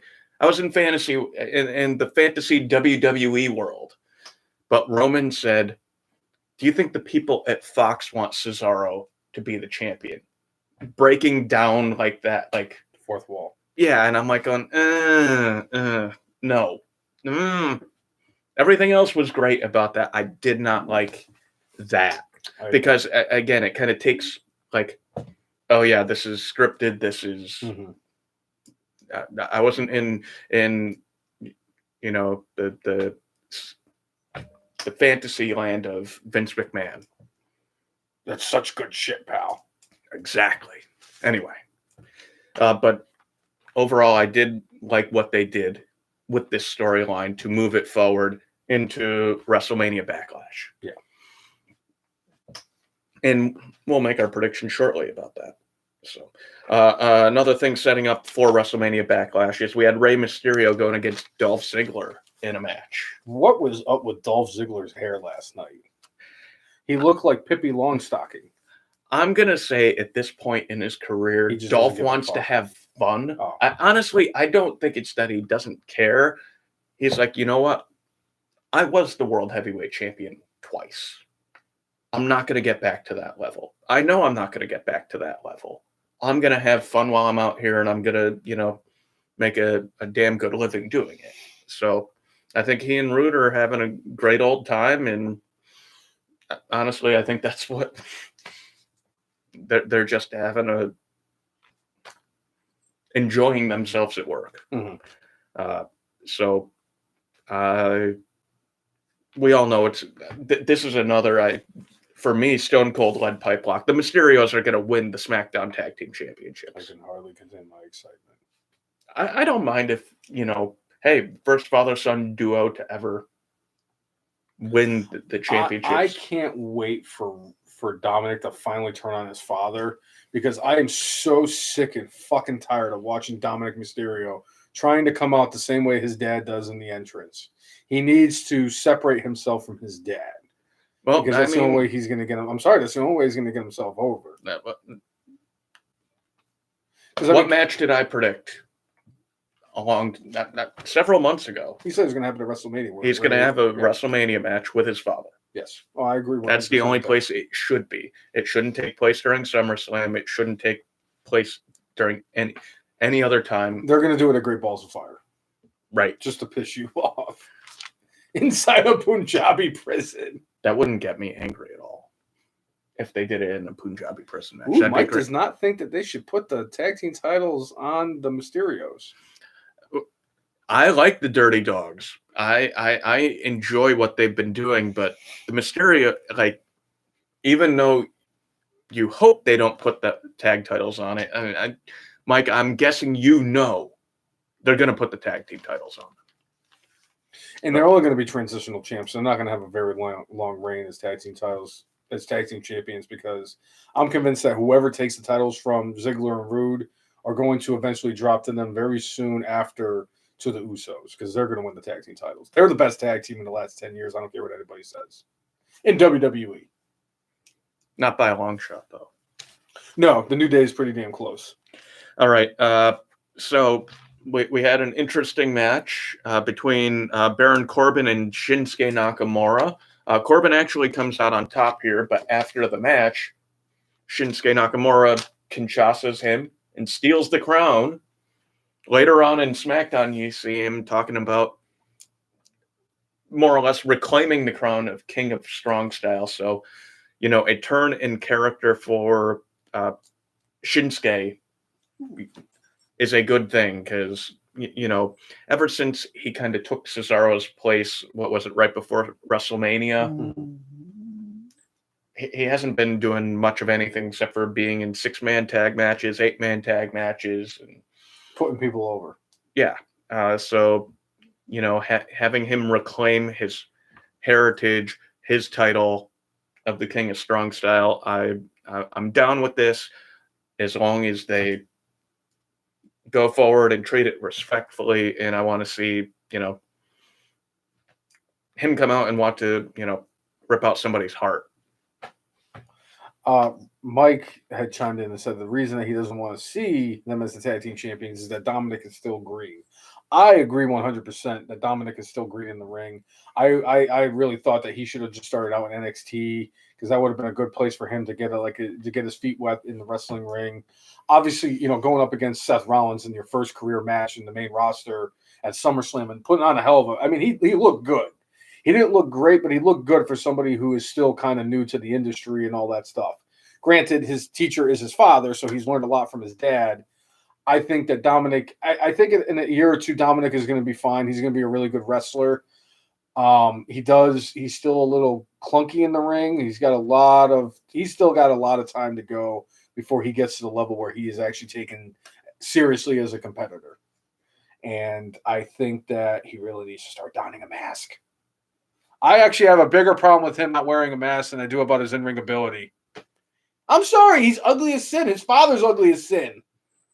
He And should be wearing a somehow mask. his daughter is not. Well, obviously the daughter, sometimes daughters tend to take more of the form of their mothers than they do with their fathers.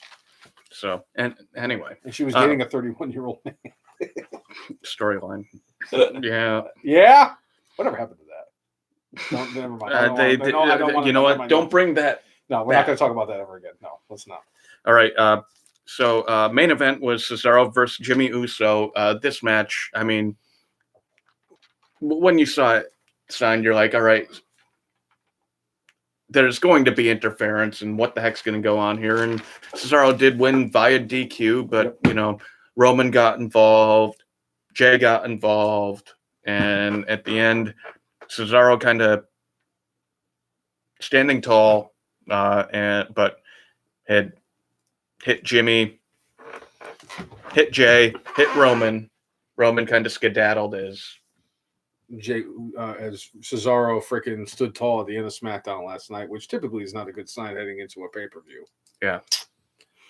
Mike, for whatever reason, that storyline shit the bed. So thankfully it shit the bed because it was complete trash. And they just more or less said, why don't we just ignore this? I think what ended up happening, I think Murphy had gotten injured, and they're like, well, he can't be on TV, he can't wrestle, so we're just going to pretend this never happened. By Ray's daughter, whose name I forget for whatever reason. Cecilia. Aaliyah, that's right. If at first you don't succeed, you could dust yourself off and try again. Yes. So, all right, well, let's get into our Backlash predictions. I got to find out Nicole's predictions when I get home. All right, so Damian Priest going against Mike the Miz in a lumberjack match. I made my prediction before. Damian Priest is winning this match, and it's going to be causing the Miz and Morrison to break up. If that's your lock, that's also my lock for this week. Damian Priest over the Miz.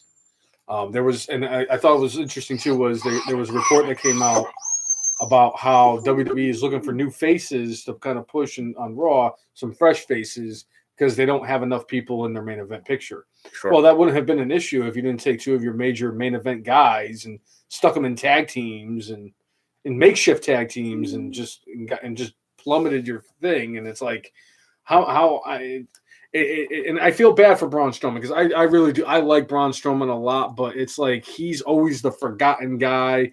He's just there. He's the guy that goes against the guy to help put over people. Yeah. And like it's like what you're doing. It's like how you really got to do something with this whole Bobby Lashley McIntyre thing because you need other people, and it's because of the fact that you don't know what the fuck you're doing on Monday Night Raw. So yeah. But yeah, Damian Priest wins this one, and I think that we're going to start seeing Damian Priest get a little bit more of high profile. Yeah, matches, high profile wins. I'm going to predict that sometime by SummerSlam he's going to have at least one title shot, or at least be in the picture by then. Okay, or at least up to or just after SummerSlam too. All right, the Mysterios going against the Dirty Dogs for the SmackDown Tag Team Championships.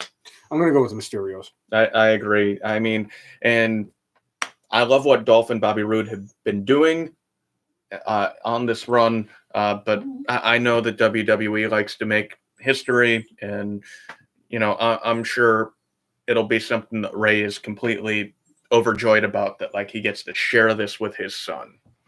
So yeah, Mysterios win this, and then Dominic picks him up on his shoulders and does the thumbs down to the. Well, he's got to do it for his father Eddie. Yes. So that's one way to do it too. I don't think they would ever do it. Right. Although I think Eddie would have loved that. Right. All right, so a triple threat match for the Raw Women's title. Rhea Ripley versus Asuka versus Charlotte Flair. I want to hear who you're going with first before I make my prediction. You know, this was one of the ones where I'm kind of like, I was between Rhea and Charlotte, and in the end, I was like, it's going to be Charlotte. I put Charlotte just because Asuka's there to take the pinfall. Rhea just beat Asuka on Monday Night Raw. Like, you can't. It'd be silly to have Asuka win back the title. She had a heck of a run, but I think Asuka's going to be going down the card a bit. And I think with all the stuff that's been going on with Charlotte, we don't know exactly what's been going on, but I'm sure Vince McMahon's like, I wish we had Charlotte in the title picture. And as much as I don't want Rhea to have such a short reign, I don't mind seeing a couple more Rhea Ripley, Charlotte Flair matches. And you know what actually kind of I think was my deciding factor? Rhea Ripley did an interview recently where she talked about how when she was in NXT, she had 100% confidence in everything she did. She said since she's been up at the main roster, she has not had that same swagger in herself. Mm-hmm. And just wasn't sure exactly who she was or who her character was. And it's like, if Vince McMahon or anybody caught wind of that, it's like, our champion can't be hearing talking this. So that was, for me, the deciding factor. I'm like, all right, he's going to put it back on Charlotte. I'm going to tell you right now, I was curious to see who you were going to go with, because if you went Rhea, I was going to go Charlotte because I've been leaning towards Charlotte. And I got a really, really suspicious feeling that we're going to go. I think if I don't take Rhea in this in this match, that we are going to agree on every other match during this card. But I think at the end of the day, even after hearing that you two took Charlotte, I think that Charlotte, as much as it makes no sense to put the title on Charlotte after Rhea just won the title of WrestleMania. I agree, Mike. This is the most Vince McMahon thing that Vince McMahon could do, and that's put the title back on Charlotte. I will also go out and say this, that whoever Alexa Bliss is going after, if it was one of the two women, either Charlotte or Asuka, who were in that 6-woman tag match on Monday that Alexa Bliss was going after, we're going to see Alexa Bliss get involved in this match. She is the wild card. And the fact that it's a triple threat match, which means there's no disqualification, she could even cost Charlotte the match, or Asuka for that matter. Okay. So whoever she's going after, I think they start really planting that seed tomorrow. Okay. But I've been wrong on those predictions for months, so what difference does it make? All right, so we have Bianca Belair going against Bayley. Yo, Bianca retains. I agree. Bianca retains. And, you know, I did think it was interesting on SmackDown how Bayley was more or less saying, oh, yeah, I remember when I was young and naive like you in WWE, and I thought being nice and doing this was going to get me places. And more or less saying, you know what, now that I found out that I shouldn't be nice, I'm going to show you and I'm going to beat you because of this. Okay, so, Mike thinks that Alexa Bliss is targeting Rhea Ripley. Hey, that would be a hell of a swerve. The Nightmare versus basically the Nightmare. Yes. So whoever would have thought that the words Nightmare and Alexa Bliss would be in the same sentence. Right. All right. So yeah, Bianca Belair beating Bayley. That's a lot of B's. All right, so we got Lashley versus Strowman versus McIntyre. Honestly, this was the one I think I probably had the hardest time overall, where I'm like, really? Because I could see them putting the title back on McIntyre. I can see them doing that. And I was like, and obviously Strowman ended up standing tall and making all of them look like clowns. So, I mean, I don't see him winning the title, but I was like, how will they have Lashley do this? Smash him, stack him, pin him. I think Cedric Alexander helps him out. It's a triple threat match. And I don't know. I just get the feeling that Lashley's going to get a little bit of help and he's going to pin somebody or get an upper hand that will allow him to win this match. So I'm going to go with Bobby Lashley retaining the title. Hell, I wouldn't be surprised if Braun Strowman hit Drew McIntyre with the power slam, or if Drew McIntyre hit Strowman with the Claymore, and Bobby Lashley did the heelish tendencies and threw them out of the ring and got the pinfall that way. I would love for something like that to happen because it would be so nefarious. And this was so easy for me. I'm sorry. You might have had a hard time trying to figure this one out. As soon as I heard that this was going to be a triple threat match, a singles match, it doesn't matter. Give me Bobby Lashley, baby. Give me the almighty, the muscle of the Hurt Business. Yeah. What is he? What the hell is he? He's not the Mauler of Meatloaf. No, he's not the Mauler of Meatloaf. He's got a shtick with he's like the VIP or the CEO of the Hurt Business or some shit like that. Right. But I'm Bobby Lashley, no question. Okay. If it wasn't for the fact that I was so convinced that Damian Priest was going to win this match against the Miz, that would be my lock. Would be Bobby Lashley. All right. I'm sorry. This is Lashley's world, and we're just living in it. All right. Good. Maybe since WWE is going back on the road come July, maybe we get Brock Lesnar versus Bobby Lashley at SummerSlam. Please. Because obviously they're not bringing Brock back until there are fans. Mm-hmm. Or Becky Lynch for that matter. So, really quickly, I did see a page last night or this morning I was actually reading, and they were talking about like who they see as the next champion for all the champions in WWE and the main roster. And they said Charlotte Flair is the Raw Women's Champion, Bayley is the SmackDown Women's Champion. They had said, I think it was Cesaro for whatever reason was going to be the next Intercontinental Champion. The U.S. Champion, I don't remember seeing who it was. I just was like, I'm not going to read this because it's not Sheamus. It's not going to be Sheamus. But they had Big E being the next Universal Champion, and the name that they threw out there that was like, wow, I wasn't expecting that as the next WWE champion is a former WWE champion, but it's not Brock Lesnar. It's not Drew McIntyre. Okay. They think it's going to be The Fiend. Okay. I don't even care who it is. Just I want all the Bobby Lashley now. I just thought it was very interesting that they posted that. That's interesting. I mean, considering what we were hearing about, like, Fiend is apparently not doing great, just emotionally and all that stuff. Apparently, since Brody Lee died, he still having a rough time going through it, and apparently, like when he showed up for his angle for WrestleMania, he was not in good shape, and Vince McMahon wasn't thrilled about it. But when you're going through something like that and mentally trying times, I guess not working out as much, maybe in a little bit more, I could understand that. But, it's definitely a cutthroat business, and Vince McMahon does not want the feeble-minded on top. Right. So I will say this too, Jay. I haven't really fully recovered from Brody Lee's passing in December. That one rocked the fuck out of me. I'm still feeling it today.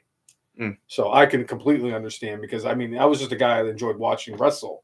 That was a guy that was like one of his best friends who he traveled the country with and for years. The world with for years, and like he was close to the family. And I can only imagine what Bray Wyatt's going through. Sure. So, but I hope he's able to get his shit together. Yeah. And if he has his stuff together and becomes the next, champion, cool. So, all right. So Roman Reigns going against Cesaro. Roman Reigns wins this match. As much as I could see a way where Jimmy Uso decides to help out Cesaro to beat the Tribal Chief, I just don't see. Again, I almost feel like the Tribal Chief keeps the title until he goes against The Rock at WrestleMania. Otherwise, how are you the Tribal Chief? Even though Roman Reigns did say it doesn't work that way, he needs to win, in my view. Roman Reigns, since he returned at SummerSlam, has been the most red-hot wrestler in all of professional wrestling. He has been doing his best work. They gave him the best mouthpiece and a guy that's going to help him develop the character that he has turned into. And each and every week, Roman Reigns has been just phenomenal. And by any means, if Roman Reigns is not number one in PWI's rankings for 2021, then everybody in PWI should get their heads examined and try to figure out what the hell they were doing wrong. Because I don't care how many fucking belts Kenny Omega has. Roman Reigns is right now the best wrestler in the world. Hashtag, and it's not even close. With that being said, though, I'm a smark. I've been a smark for a very long time. And I want what I want, and I really want what I want. And I'm going with Cesaro winning the championship tomorrow at Backlash, WrestleMania Backlash. Okay. With that being said, I think we all know that Roman Reigns is going to end up winning just because I picked Cesaro. Well, I mean, Mike has an interesting idea of Cesaro wins, but it's DQ, and that way they extend the feud, and Cesaro gets, you know, they always say, like, if you want to turn somebody into a main eventer, you have them go against main eventers. And, you know, if that's what they're doing with Cesaro right now, more times you have him in the ring against the main eventer, the higher his stock's going to climb in the eyes of the WWE universe. And a guy you may have heard of maybe once or twice in the wrestling industry, and a guy I've probably heard of maybe once or twice in the wrestling industry, said many, many times, he used to say a lot in his promos, to be the man, you got to beat the man. Yeah. And if Cesaro wants to be the man, he's got to beat the man tomorrow. I hope they really do continue on with this. If that's the way they're going to do it and he wins by a disqualification, so be it. I think that if Cesaro wins the title tomorrow, it's going to be very similar to when Daniel Bryan won the title at WrestleMania 30 and when Kofi Kingston won the heavyweight title at WrestleMania 35. I want to see it. Cesaro deserves this moment. If he loses, I'm not going to be too disappointed, but I want to see this really bad. Yeah? Yeah. All right. So is it time for the good, the bad, and the brainless? Yeah, I think so. All right. So what is your good for this week, Cousin Jay? So I'm going outside of the box here. Way outside of the box. There's here. a box right there. My outside of the box good for this week for in the United States, the CDC has changed the mask mandate. People who are fully vaccinated don't have to wear a mask. So CDC is getting my good for this week. Wrestling-wise, I'm going with Kushida and Santos Escobar for their match that they had on NXT. And you know what the funny thing is about that? That could have been my good for this week if it wasn't for the fact that our governor said that we still need to wear a mask in Virginia. No. They immediately, like yesterday, he did a thing on YouTube, said like mask mandates no longer in effect, immediately taken down. And they basically have said for Virginia, within by May 28th, you'll be able to have indoor events, I think, at full capacity again. So, like when we go to the Tides games, we'll be able to have people there. My favorite part of the summer. Concerts can happen again. So, you know. Yes, because nothing puts a smile on my face than remembering what happened at the last concert I went to. Here, I'll mimic this. I'm doing the drummer from Def Leppard, if anybody hasn't figured it out. But it's going like it's an actual beat to one of the songs, and he's just wailing away with one arm with a freaking Kenny Omega smile on his face. That was one of my. You know what? I have been to a crap ton of concerts. Yes. I have not. Your shocked face at that. You're like, well, you could have told me. I'm like, he lost his arm 30-something years ago. I didn't think I needed to do a spoiler alert that the drummer has one arm. Jay, I tell people, like, they talk about movies that happened in, like, 1986, and I'm like, oh, spoiler alert. Right. Or it was, no, they were talking about Sons of Anarchy, and they're like, yeah, when this person died, I'm like, oh, spoiler alert. And they're like, the show ended like 10 years ago, dude. And I'm like, still. Right. So. It is. I'm like, you know, if you 221 episodes I've been doing this, and I have not done anything right. Everything I've done is so wrong.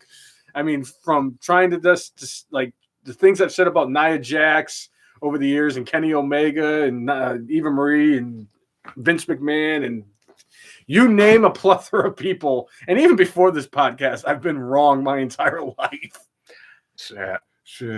But one thing I will say is for my good for this week, I'm going Natty and Tamina winning the tag team titles because it was a championship that Natalya has never won, and she deserved it because she has been there. We appreciate it, Mike. We really do. You guys, if we didn't love you guys, we wouldn't be doing this podcast each and every week, and I wouldn't make a complete fool out of myself each and every week if it wasn't for everybody who tunes in. Mike and Don't Eat Brown Snow, and every once in a while, Chris Brown and Gags the Clown and El Jefe and Nicole and Afi and you name it. We do it for all y'all because I enjoy entertaining the masses. Yeah. But the fact that it was Tamina Snuka's first major championship in WWE and the reaction she got from the fans and the reaction she gave last night, and not only is that my good for this week, it's going to get probably a nomination for Markout Moment of the Year. I don't know about. I might get Markout Moment of the Year. It might get anything can happen. I can fit it. Anything's possible. A nomination is a nomination. Right. All right. So what's your bad for this week? My bad for this week, I'm just going to go specifically with Jeff Hardy losing the way he did on Monday Night Raw. It's like, I understand you want to have Jinder Mahal come back and make an impact. But, Jeff Hardy, because, he was off TV for a few weeks after his father passed, like, he doesn't have, like his current run, he hasn't had in recent weeks, like a lot of credible wins. Mm-hmm. So it's like going, yeah, you could have announcers say, oh, he beat a 2-time WWE champion, but like the dude hasn't won much lately. He just hasn't. So not even mid-card. Jeff Hardy looks like he's at the bottom of the card. He looks like he's about to go into Bo Dallas territory with the way they're treating him, but they have him signed for like another 3 or 4 years. So obviously they can't like just have him completely like written off. But I just thought it was sad. My bad for this week goes to the brainless one. How about that? Have I told you, have I not said in the past that you and I are not exempt from being good, bad, or brainless all. And I was brainless about a month and a half ago too, which is kind of funny. So the fact that I'm giving myself my bad, I don't even think I've given myself the good yet. I don't think I ever will, but that's besides the point. But my bad goes to me. And I'm going to tell you why it's my bad. So this week I actually had a chance to watch more Raw than I typically do. I watched SmackDown the whole episode for the first time in a couple weeks because I'm busy and all that stuff, and I got stuff going on, the NFL draft and yada yada yada. Anyway, so I actually thoroughly watched a lot of wrestling this week, as opposed to like most weeks when I can only watch X amount of time of wrestling. So the fact that I watched the go home show of Monday Night Raw and the go home show for Friday Night SmackDown of WrestleMania Backlash, and the fact that Michael Cole, on more than one occasion, no, that doesn't work that way, Jay, mentioned the fact that WrestleMania Backlash was tomorrow. So typically on Saturdays when I come over here, I put together another one of my brainchilds, the whiteboard of Wondertude. And on the whiteboard of Wondertude, I put down a bunch of, I used to show it to people, and then Jay said I was brainless for showing everybody. It was crazy. This is just supposed to be a framework for us. He was right, because it was really unnecessary. But the whiteboard of Wondertude gives us a bunch of points for us to discuss during the podcast, stuff that we could potentially, forget about.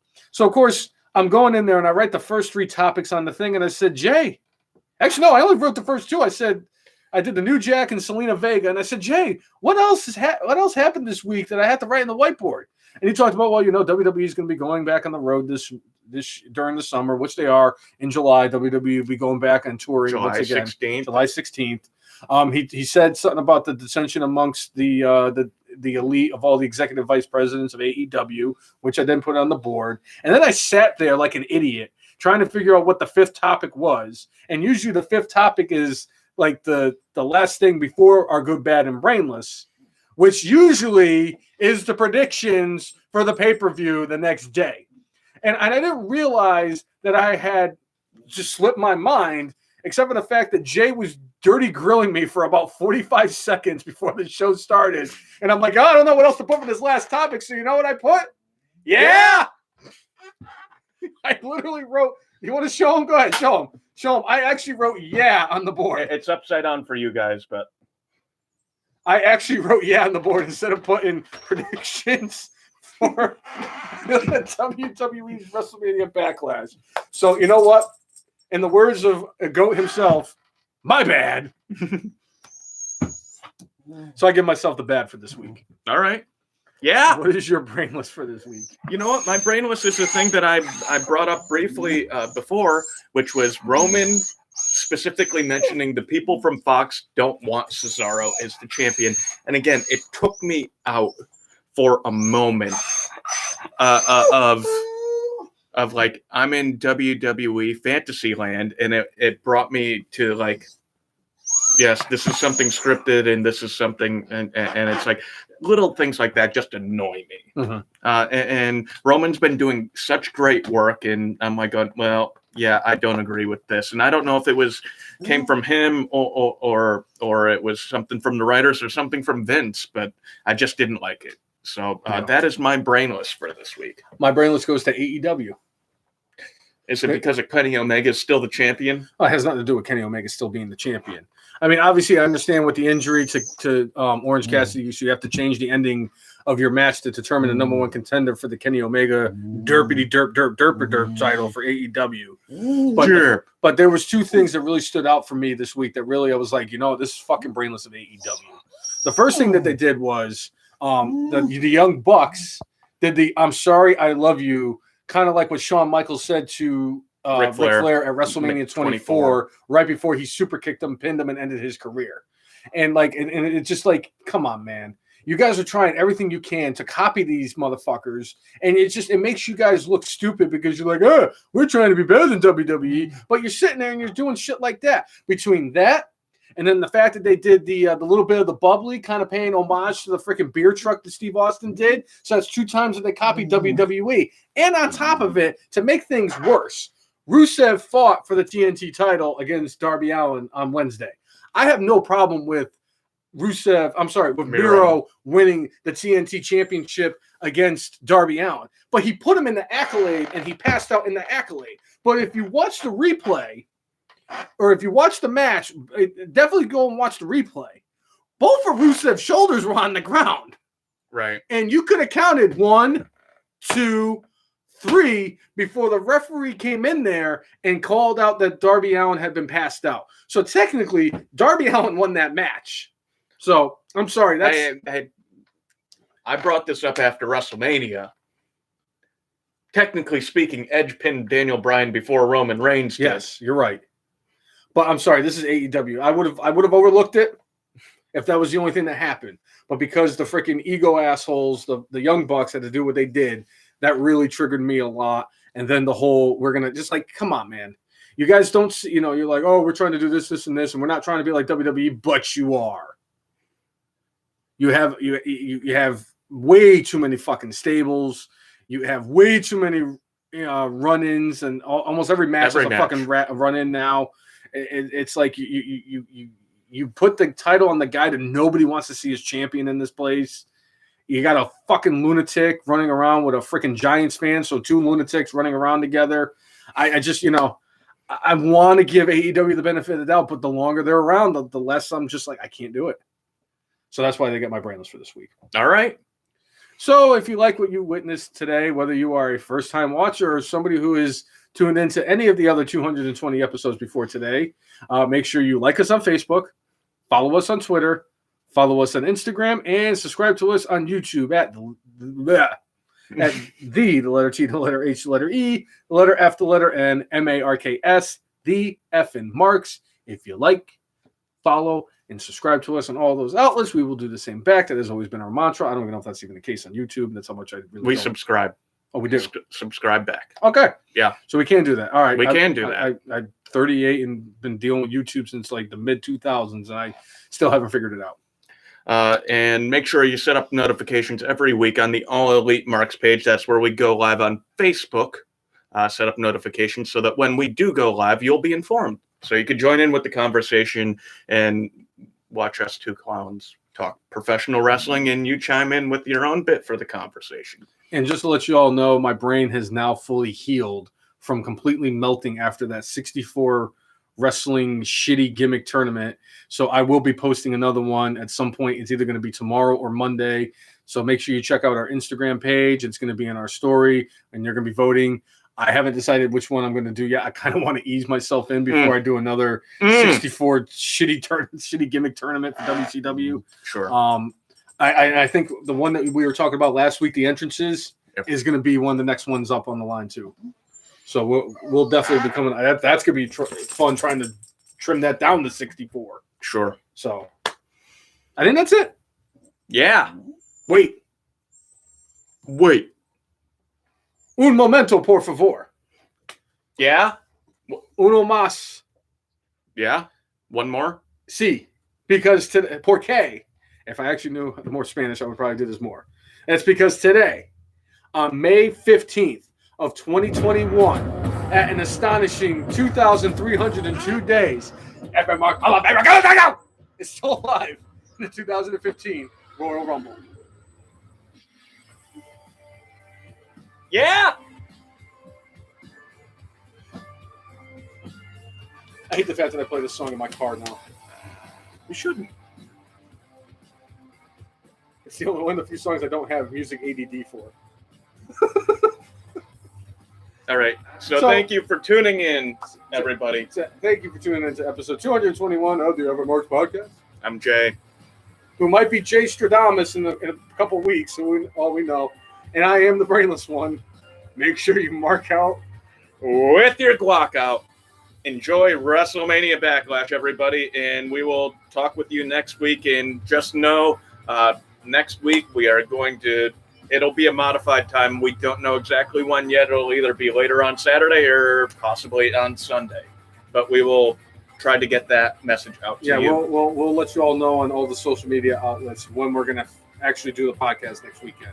But that's why it's important to have your notification set. Yeah. So you'll know. So, all right. See you, everybody. Thanks for tuning in, as always. Yeah. We love you, Marks. We love you too, Petey.